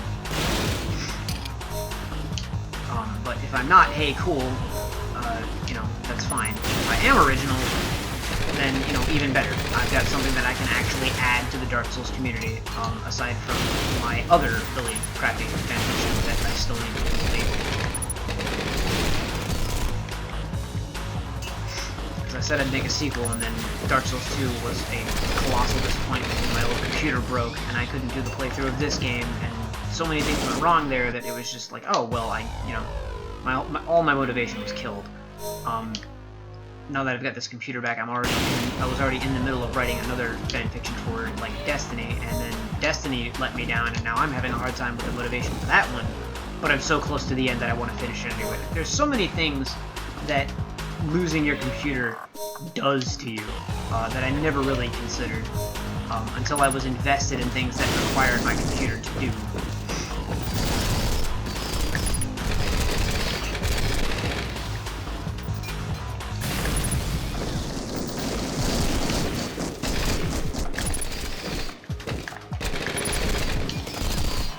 appreciate you killing your friend there, but I could have done it for you.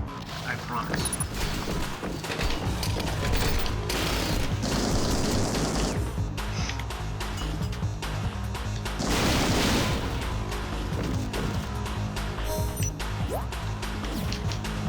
Just checking out how many clips I have left.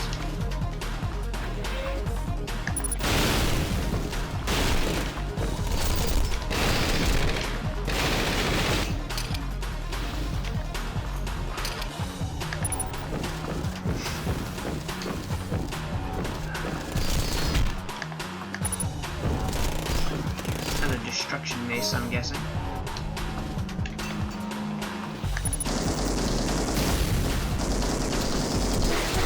See, most of what hurts me are things like explosive and like plasma weapons. And I really do think that that's largely because of my stats, like the stats in here. I've said before, and I'll say it again, it really appears that your stats have to do with your defense as well, but I've never been able to reliably test it or prove it. And look guys, if you're just going to sit back and like barrage me, I'm just going to sit back and barrage you, and you don't want that.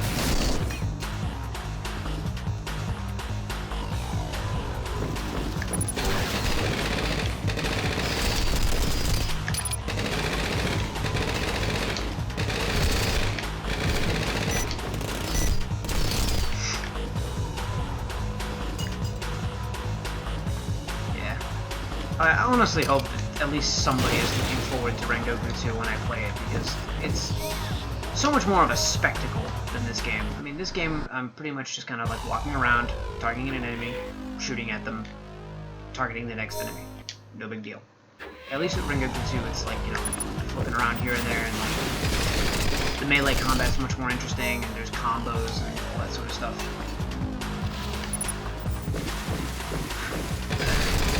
Definitely much more entertaining to watch a melee playthrough.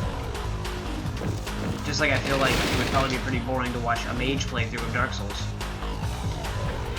That would just be like, oh, okay, yeah, so he walks over and targets this thing, and then he shoots his magic at it, and then it dies. And then he targets the next thing, and he shoots his magic at it, and it dies. And then he gets into this boss fight, he runs around for 5 minutes trying not to get hit, and then he nukes this thing, and it dies. I can't imagine that would be all that interesting to watch, although, that being said, I haven't actually seen a mage playthrough of Dark Souls, so maybe there's one out there and that actually is really good. You know, I just haven't seen it. A very distinct possibility. I didn't want to go after you, but I will.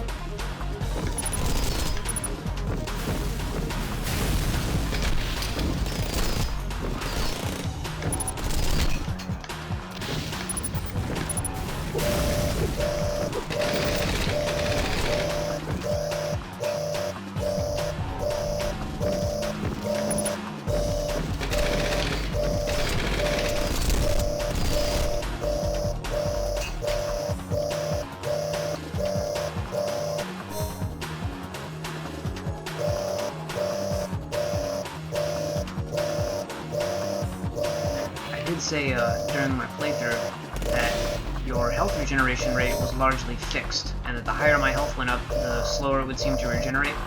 Well, your health regenerates faster when you're in a room by yourself. I'm in a room by myself. My health is still very low, and it's going to stay that way. And I can sit here and use a speed up, and it will go up a little bit faster, but I still don't feel like sitting here waiting for it.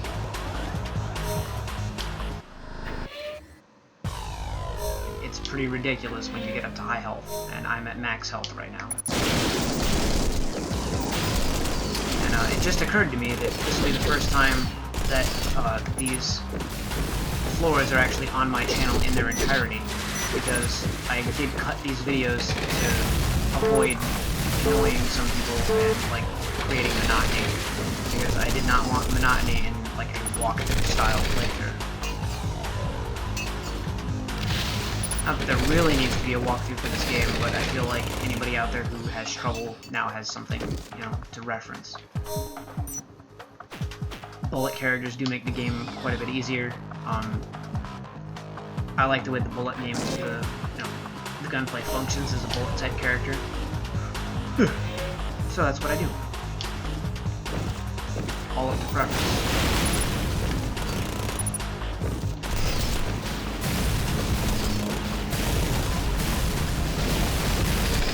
I can in no way say that this game is, like, you know, there's one best way to play this game. I mean, I could say it, but I'd be wrong.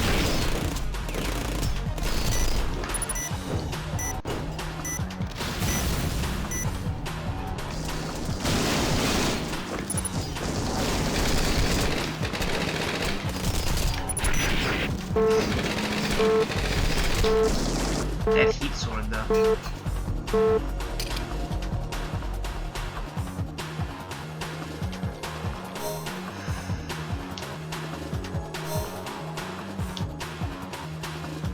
We're gonna try to finish off the outside first. I just wanted to see where that would go, if it would, like, connect or something like that. But it doesn't.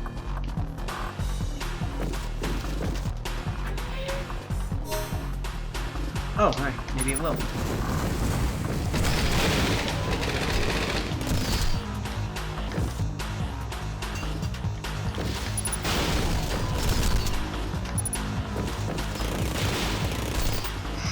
That disperse needle probably should be in my arsenal somewhere. Like, I probably should use, like, disperse needle and then the H.E.A.V.E.N platoon, like, on my chest. That way I have nothing but, like, these, like, sweeping machine guns. But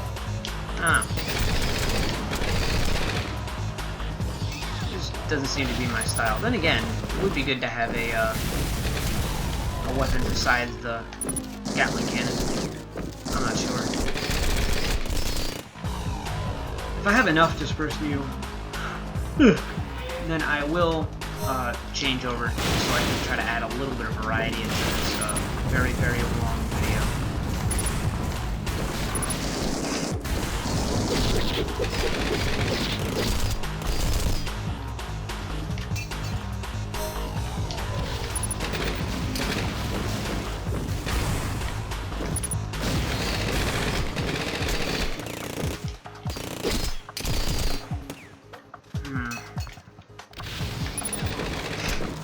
See, I'm running into Omega energy packs, and I'm also running into the older energy packs as well. It's strange.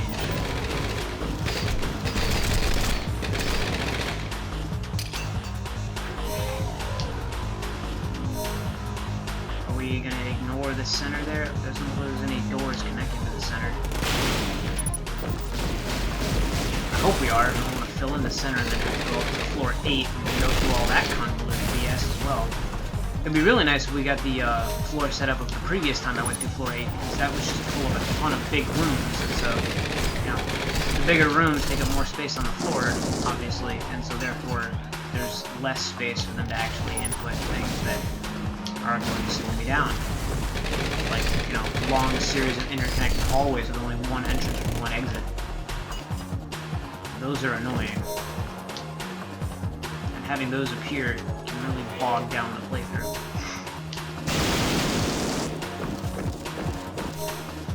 Yeah, okay, so we're not going into that center area, but we are gonna have to clear out the upper right-hand corner here.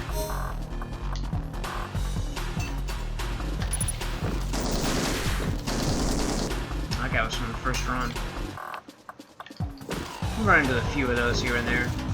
Hasn't been a major fixture in this playthrough. Although I think it has actually appeared more often in this playthrough than any other run that I've done on the channel.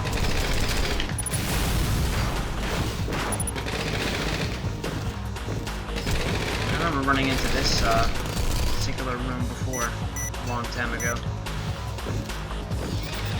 Got 4 walls. Looks like the symbol for final in Japanese. One of the symbols for final, because now that I think about it, there are several. It's like, if anybody here is a Bleach fan, Ban in Bankai, I believe, is the, like, symbol like that. And these guys and their grenades overheated me. But luckily, you cool down faster in a room by yourself, so cool down and good to go.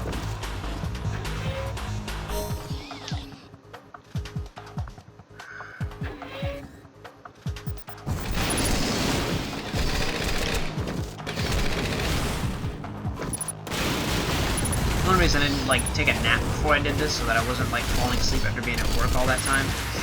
Was because, again, like, my mother's on day shift, and so she's usually going to be home at like 3 while I got off of work at 4 today. I thought she was going to be home, but it turns out she was working some overtime. So I basically figured, like, okay, well, I got 3 hours, might as well sit down and do this recording. And yeah, Dante, there it is. Like, why didn't Sphinx drop that?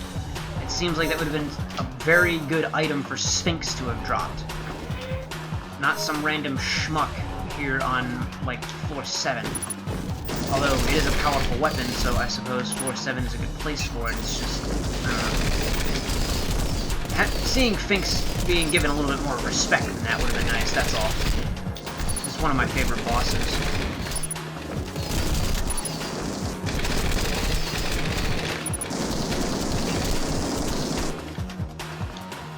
Alright, we are good to go for the fight with Stadius. And then I'll just have to clear the last floor, and we'll be done here. Come on, turn around. There we go.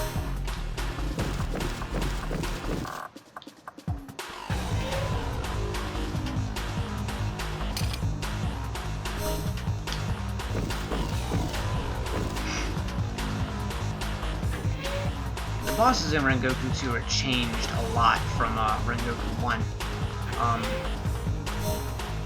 You know, they have their own unique attack animations and that sort of thing. In this game, they do have unique models for some of their weapons here and there.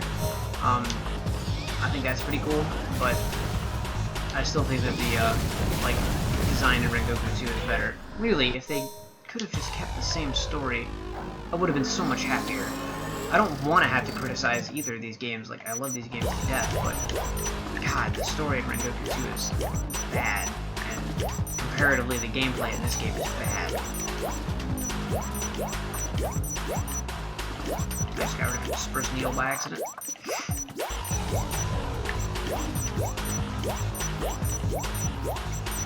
I don't even think that I actually picked up too many of them either.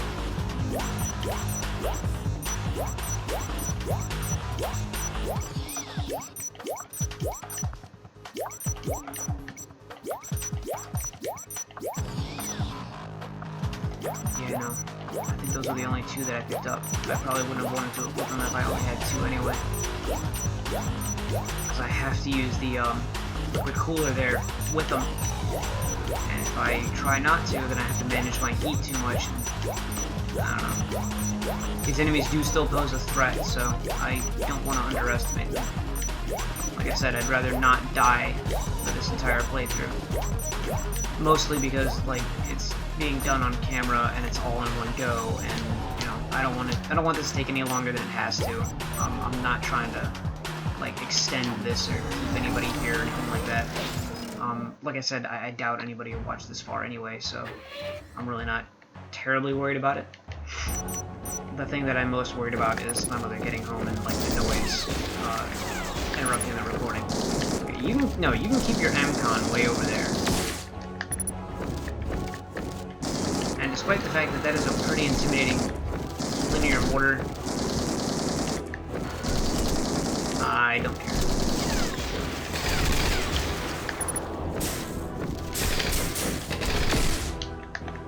Ow. Ow.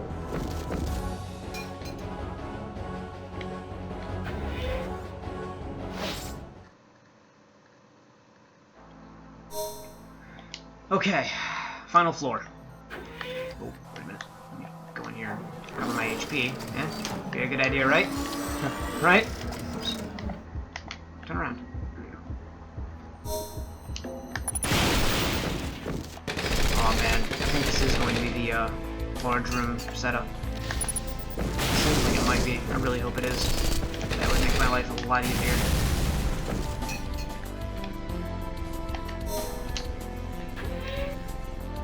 It is. Yes! Okay, this isn't going to take as long, but I'm going to be met with a lot of enemies in each room.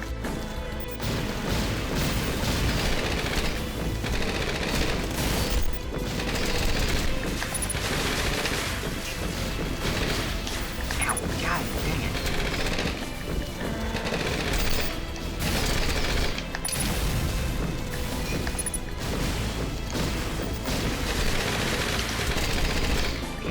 it. Jeez. I spoke earlier about the aesthetics of this game being consistent, and here we are, floor 8, and things look like they do inside the, like, little terminal rooms, so this is it. And we have Sphinx's boss theme playing, Destruction.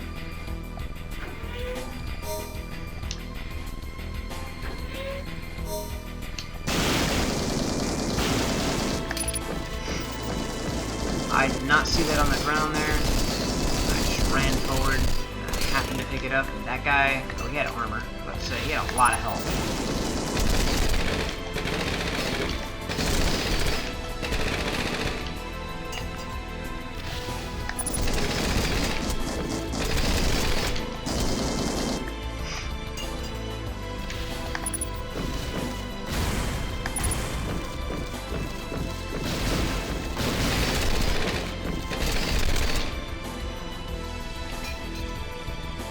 I'm not even earning elixir skin anymore. I'm capped out, aren't I?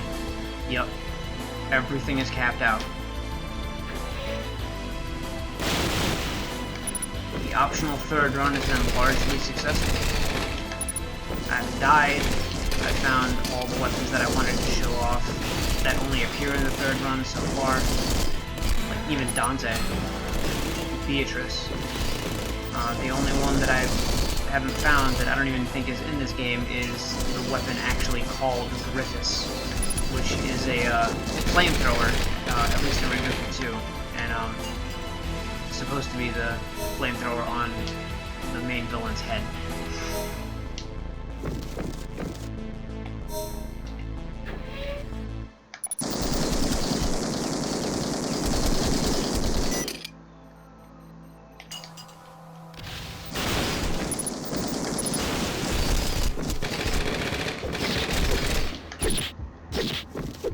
Can I help you there?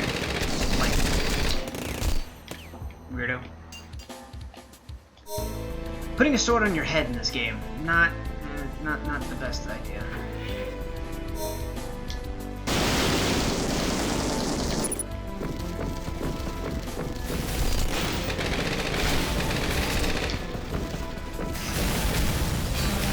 I can't fault these guys for trying. They do have like laser armor and stuff on. Laser armor really isn't all that effective against me because I don't use any electronic attacks.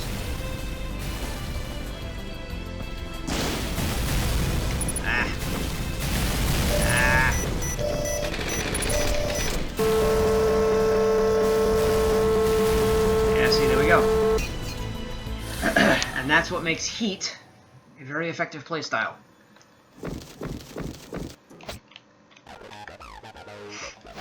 So here's what I mean by like quick iteration time. Load times are very fast. I'm just like shooting up in floors here. Technically I am using a little bit of speed ups here too, but so now you just reaffix all your weapons and you're good to go.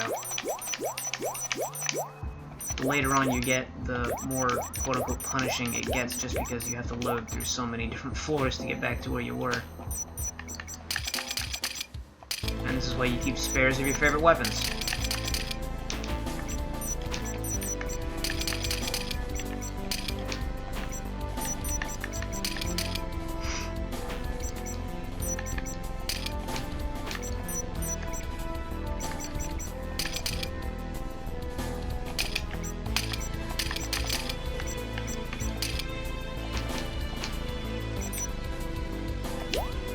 There's nothing else I can spend elixir skin on either, so that's it.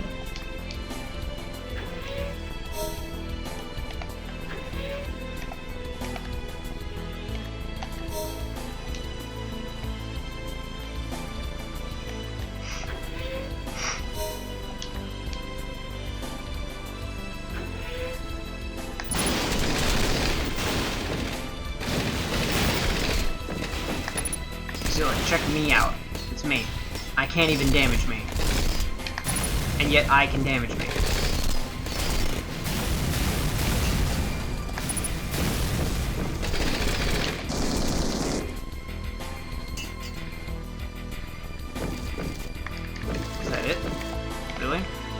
Last time there was a ton of enemies in here. Okay. Not complaining. Definitely not complaining. Confused, yes. Complaining, no. No. Not complaining.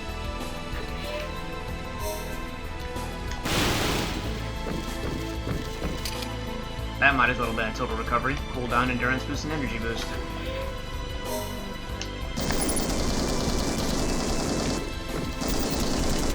I'm happy that this is the floor layout that we got because, like, the first time I went through this game, like, the first run on the channel, just, wow, that was incredibly convoluted and very annoying to clear. This one, in large part, makes sense except for, like, the top left-hand corner, I believe, where things just start to, like, loop in on themselves, and that gets a little frustrating, but we'll get to that when we get to that. And, you know, I'll say, after all this time playing this game, I still don't know what that, like, here, other hand, right up on the very top corner of this, that little, like, compass thing, I still don't know what that does. I used to think that that, pointed towards the door that you needed to go through to get back to the main room, but if I look right now, that's not the direction of the main room, and it doesn't change when I turn. Maybe it leads, maybe it, like, speaks to the, or points, speaks, maybe it points to the door that you're supposed to go through. How much of my health did I just lose?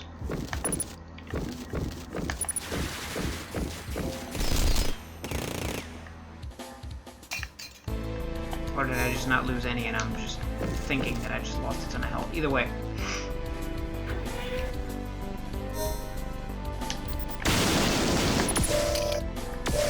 Okay, if I could move, please. Whew.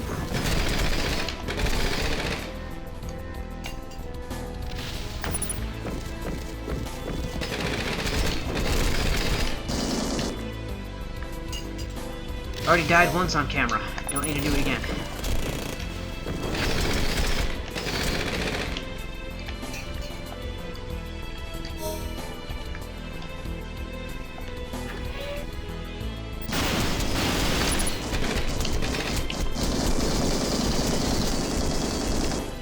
Shooting the same gun, the difference is you're taking damage and I'm not. And then we have this guy who just randomly shows up with what must be Invader Q. Because we didn't get it last... Oh my god!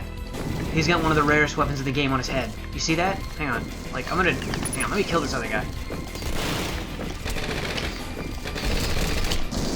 Okay. Come on, no other enemies, no other enemies. Ah. Just flew off.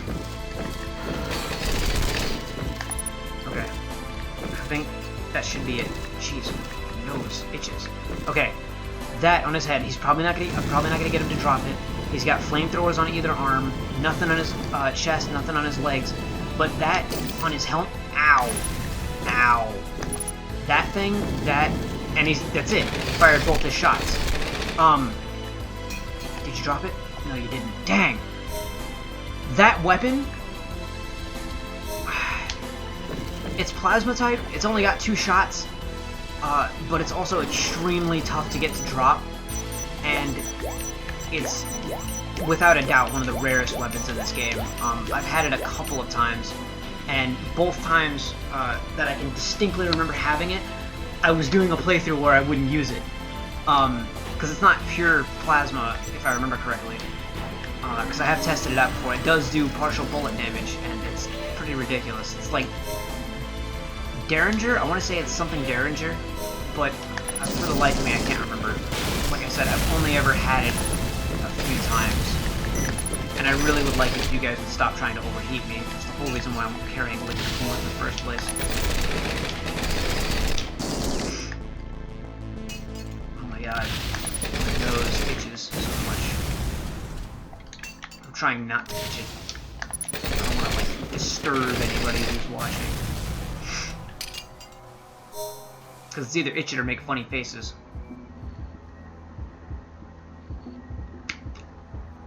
I don't know, you decide. Not that I can hear you. See, if this was a stream, I could have, like, Twitch chat over here, and, you know, actually actually be reading stuff, but it's not a stream because I don't stream. Because I'm not going to trade being an unsuccessful YouTuber for being an unsuccessful streamer. I think that would be even more depressing, actually. Not that I'm depressed about YouTube. Actually, I found this to be quite a rewarding experience, despite the fact that I don't think anybody's really watched any of my videos. I'm highly disillusioned to the education system that I'm currently stuck in and have been stuck in it the past several years, and so I have absolutely no sense of progress and absolutely no sense of, like, accomplishment right now in regards to my academics. So doing something like this and actually seeing something upload every day and, like, maybe getting 1 or 2 views on it, you know, that's satisfying to me. That's something that I've never done before, that I'm actually able to see a very small measure of success in. And that's better than arbitrary numbers being placed on grades that don't mean anything, because, you know, nobody's measuring whether or not I'm competent with the concepts. They're measuring whether or not I'm, like, grinding out the work. And where in games, grinding can be fun every once in a while if the game is designed well, and it's as, you know, used as entertainment. Sitting there and writing a, you know, 3-page paper about something that you really don't care to write anything about is not fun.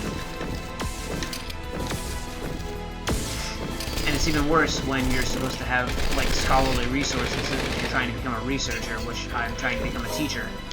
That's definitely not trying to become a researcher. So being tested on whether or not I can be a researcher makes absolutely no sense. That being said, I am in criminal justice, so, you know, being tested on some research does make sense, because I need to be able to look at, if I was going to be in any kind of, anything that had to do with law enforcement, it would be better to know about the statistics and that sort of thing. As much as I try to renounce data, I do have to admit that the numbers are good at catching trends and that sort of thing, and, like, pointing out the problems that we ought to solve. That's something that I absolutely cannot deny, and I'm grateful to the people who crunch the numbers for that kind of thing.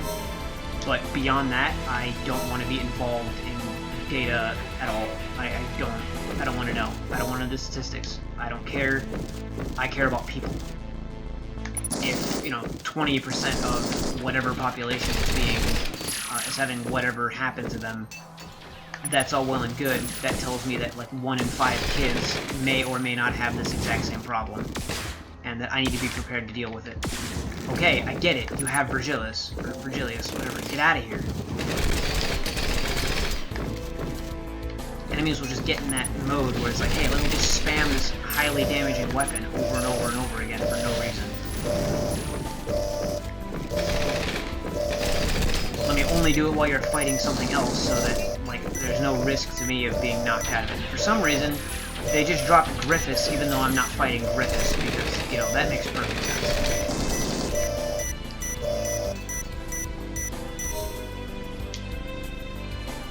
Okay, we are going to head back to the main room, because it's only a few doors away.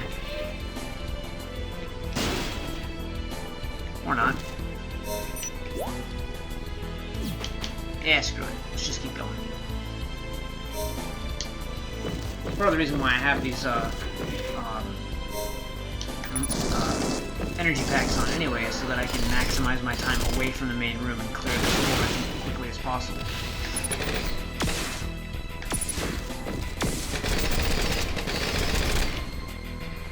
See, if it's just one-on-one with those things, I can deal with it. But once I'm, like, fighting a completely different enemy and I'm not even looking, and I have a guy who's, like, shooting me over and over and over again and just knocking me over, there's not really much I can do. At least when it's, you know, an enemy that I'm currently fighting and there's nobody else around, then I can interrupt him and knock him off the floor and, you know, shoot him to death.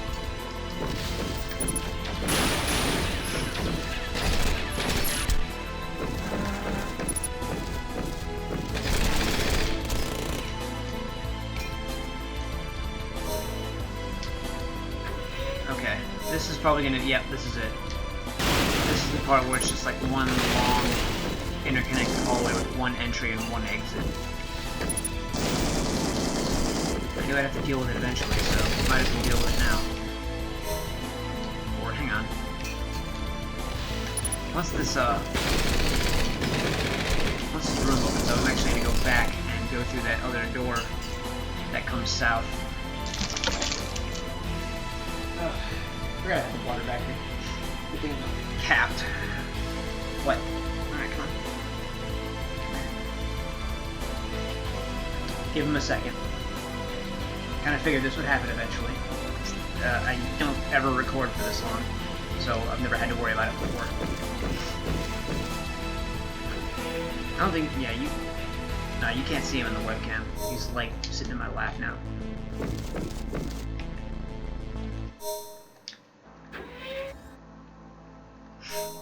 Yeah, you know, you feel like laying in my lap right now, but then you're gonna get nice and toasty warm, and it's not gonna be pleasant. I can't just get up and turn on the air conditioning. Not this time.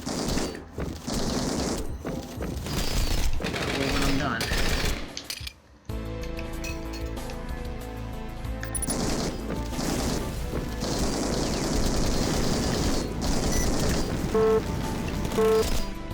No, you're not going to sit there and shoot your howitzer at me. You're not going to overheat me so that I'll allow you to do that.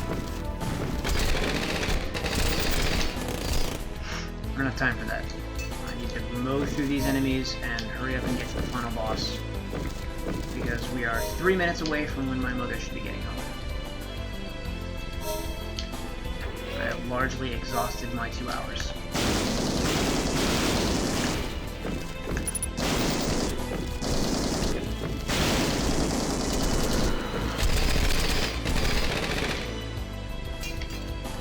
I will impale myself on your chainsaw if it means getting close enough to you to mow you down.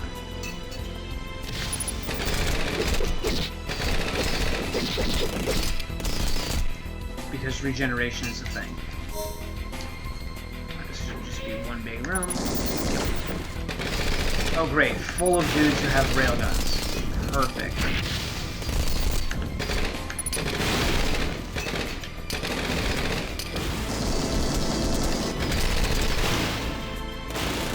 That wasn't as bad as I thought it was going to be.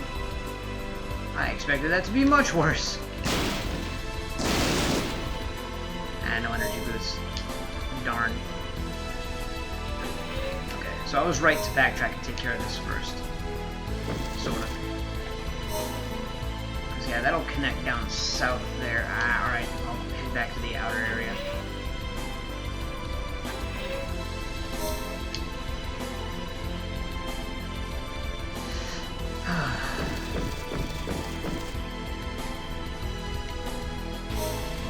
You know, I didn't intend on the review taking up the whole video. I knew it wasn't going to take me 2 hours to talk about this game.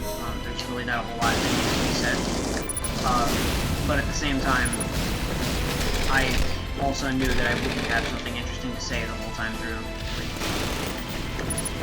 I'm just not that good at commentary, and I'm not that funny. So, the whole point, as I've repeated several times, is just to have footage out there. Just so that this stuff exists. And if somebody's got to do it, and nobody else is going to, I might as well. You know, if I don't, you will. Keep your heat gain weapons to yourself.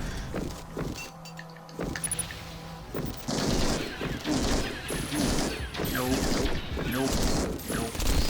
No.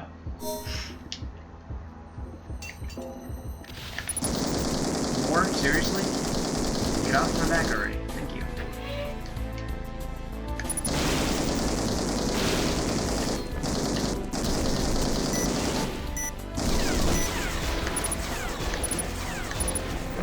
Okay, I get it. End off. Stop.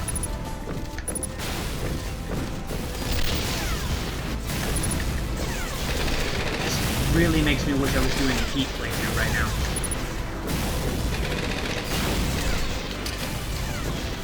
I would much rather disable enemies than get disabled by enemies.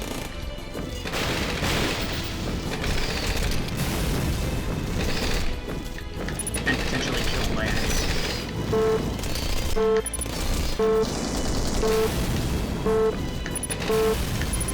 Just because I use my AG9 platoons a lot doesn't mean, ow, I actually need them to kill you.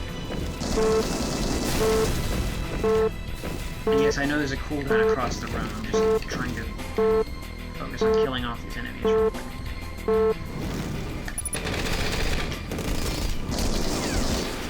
Yeah, you can go screw yourself. Here we go.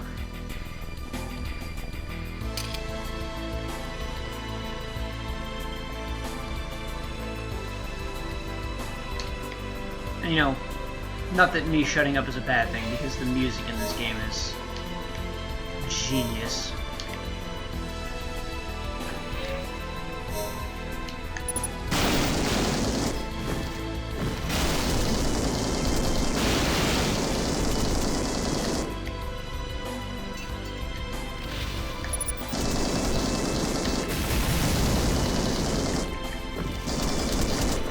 Sounds good, looks good, plays easy.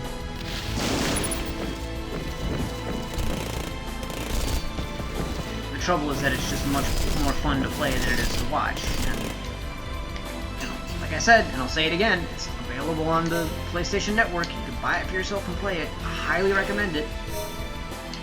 I better highly recommend it.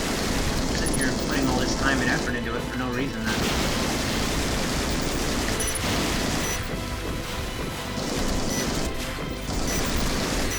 I'm not being paid to do this. In fact, like, I would find it strange if I were being paid to do this, because I love this game enough that I would be playing through it again anyway. I believe last year, when I tried to do the recording for the original playthrough, I had already played through the game once, just to try to remember everything and, like, look through everything, and so I'd be fully prepared. I didn't do that this time. And at the same time, I do want to move on to other games. Like, I put up a, like, channel trailer preview, so, you know, anybody who's seen that video can guess that, oh yeah, I'm definitely going to be doing Chaos Legion, the PC version. I'm definitely going to be doing... That must be another large room there. Definitely going to be doing H.E.A.V.E.N. That one's going to be a little difficult, because this emulator still lags behind like the last time I tried to play H.E.A.V.E.N. on an emulator. Then we're going to have some issues, because it's a rhythm game. So you have to be on beat, and if there's delay, then I'm going to be pretty scared, especially later in the game. I didn't know there was going to be a total recovery in that box. But I do want to do that, and then I'm going to move on to Chaos Legion, the PC version. That case I actually do have out because I had it with my 360 games. You're from the previous run, you're going to die. I think I targeted him for like half a second and shot like one more bullet at him and he just dropped. That was pretty cool. And then the last game that I had planned at the time of the channel trailer was Black Shooter. I did find out that, yes, NIS America did license it, and they created an English release with like English subtitles and English like item names, but no English voiceover. And I'm actually okay with that. I really wish that Kana Hanazawa had stuck around and like done Black Shooter's voice for the game, but at the same time, I think Maya Sakamoto did a great job with it, and I actually wouldn't trade the experience either way. If it had been Kana Hanazawa, I definitely wouldn't have wanted Sakamoto to do it, but since Sakamoto did it, I think she did a great job, and I'll be able to comment on their voice acting when we actually get to the game and I can give proper examples. But Kana Hanazawa was the original voice actor for Black Shooter, and she did not reprise the role in the game, and I was a little sad when I discovered that. But I think that if we're going to separate Black Shooter, like the original Black Shooter, who is like this idea more than like an actual person, and Stella, who is the main character of the Black Shooter game, who just, I guess, looks like Black Shooter, you could say. Because it does largely play like a really, really good fan fiction of Black Shooter as a concept. It's a great game. I did not play through to the end of it. I really want to. I really had to control myself because you know, I want to do, since I don't have the English version, I have to do a live translation, because technically these videos are all in English. So I have to sit there and be like, oh yeah, this person kind of said this, and like look at the kanji and everything, because they do still use some absolutely convoluted, like jukugo, like the multi-kanji words, and especially from like the commander guy. Like, he's an older guy, and he speaks in really, really complicated terms, and it's really hard for me to understand him sometimes, but I can kind of piece it together, and so you're going to be getting like a sort of badly subbed version of Black Rock Shooter if you watch it on my channel. That in and of itself might be more entertaining than my actual commentary, and that, I think that's saying a lot. I see some of these weapons, and I can't wait to get them in Rengoku 2, just because they're really good melee weapons in that game.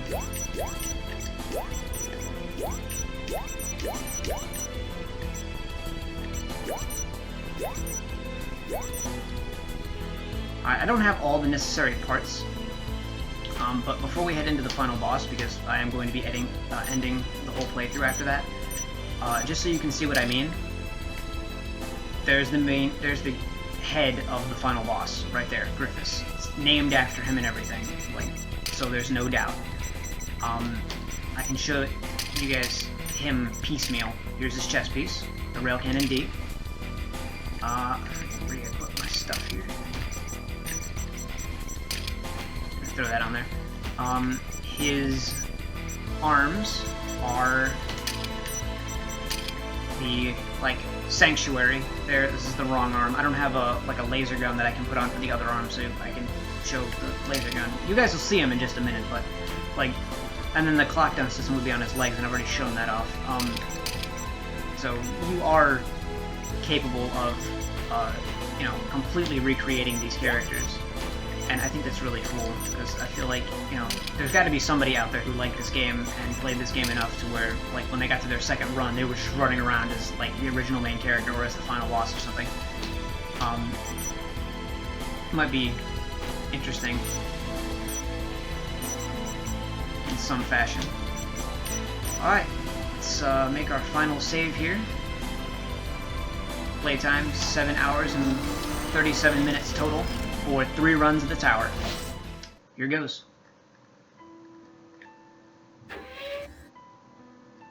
I'm not going to fast forward. The music is just too good for me to defile. I'm sorry. Confrontation, demise. Demise was actually like one of the passwords that I used to get in to log into my old computer for a little while. And like the password hint was Deucalion. You know, not that anybody would ever even know what any of that was, but yeah, here it is, Demise. It's an arrangement of the main theme of the game. I don't even think that I spoke at all when I first came in here. Okay. Yeah, I remembered that he did that. I was kind of hoping that I wouldn't actually have to run into it. Yep, there it is. That's him and that laser gun. Man. Okay, come on, flamethrower me, bud. Flamethrower.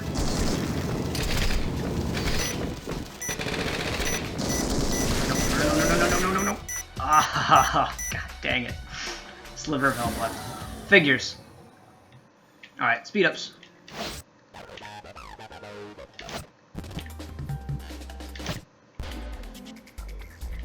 This emulator actually has the option to front load the whole game that you're playing onto your RAM, and I have 8 GB of RAM, and this is like a 400 megabyte game, so I could have done that. It might have made the load times instant, but I don't know.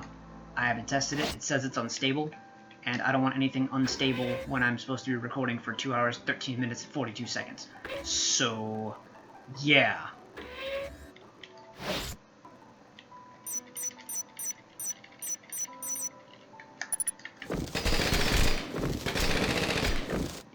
His laser cannon, like, from the second run onward, is insane. And he's trying to overheat me, but I've got liquid coolant on, so...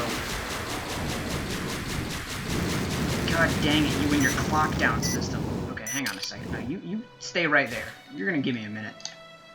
Let's wait for my heat to go down, and then we'll keep going at it. Had I known he was gonna do that, I would have brought a repair system.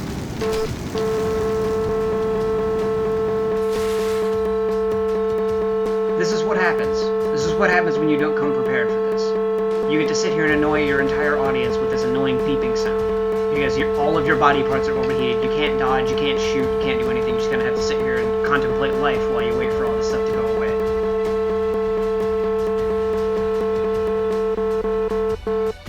Okay.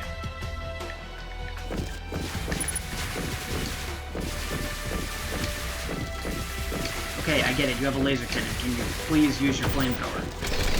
Or your railgun. Your railgun is also an option. Your railgun is not an option. Please stop using your railgun.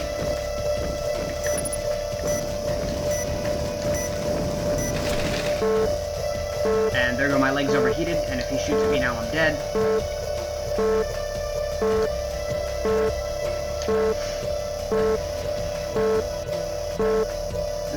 This is happening right now. This is because I didn't bring a repair system. Just gonna reload here. And I'm gonna try to get some health back.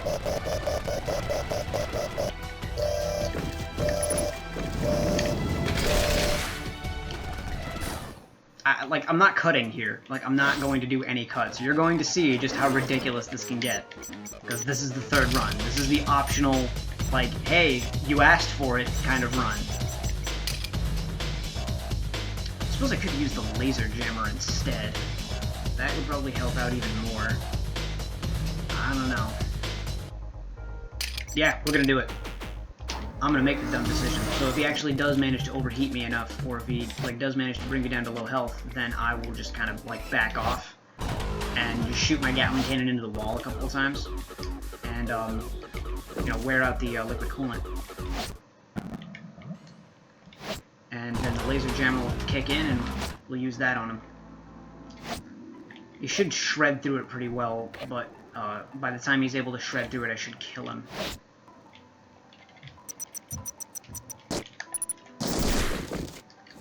Yeah, we're not going to make that trade.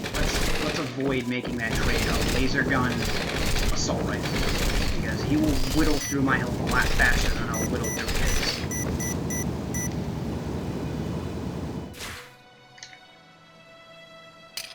his. Okay, here goes.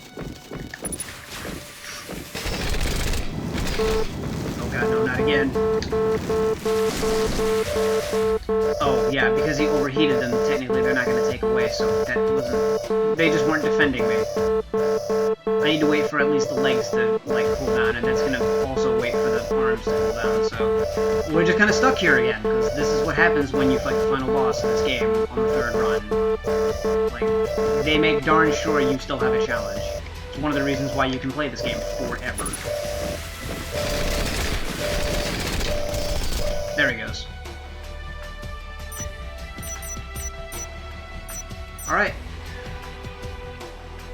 That is the optional run of Rengoku 2, or Rengoku. I was able to show off actually every single weapon type that I wanted to. I think at least once during the game we got every single weapon except for that Derringer. And I'm not going to sit on the last floor for this long video and try to get that weapon because I'm never going to be able to get that. That is pure luck. If you've ever found it, you know what I'm talking about. It's a great weapon. I can much more reliably get it in Rengoku 2 when I can be playing in H.E.A.V.E.N, because it does drop in H.E.A.V.E.N. So if I get it then, I will definitely show it off and I'll talk about it as it relates to this game. But, you know, there you have it. Thanks everybody for watching. Thanks for sticking through the whole thing if you did. I don't think I could have done anything else to properly show how much I love this game. But yeah, I've done my best. I at least hope it was somewhat entertaining, if not at least informative. I don't know. But this has been Rengoku, the Tower of Purgatory. I'm Max7238, and I greatly appreciate your views.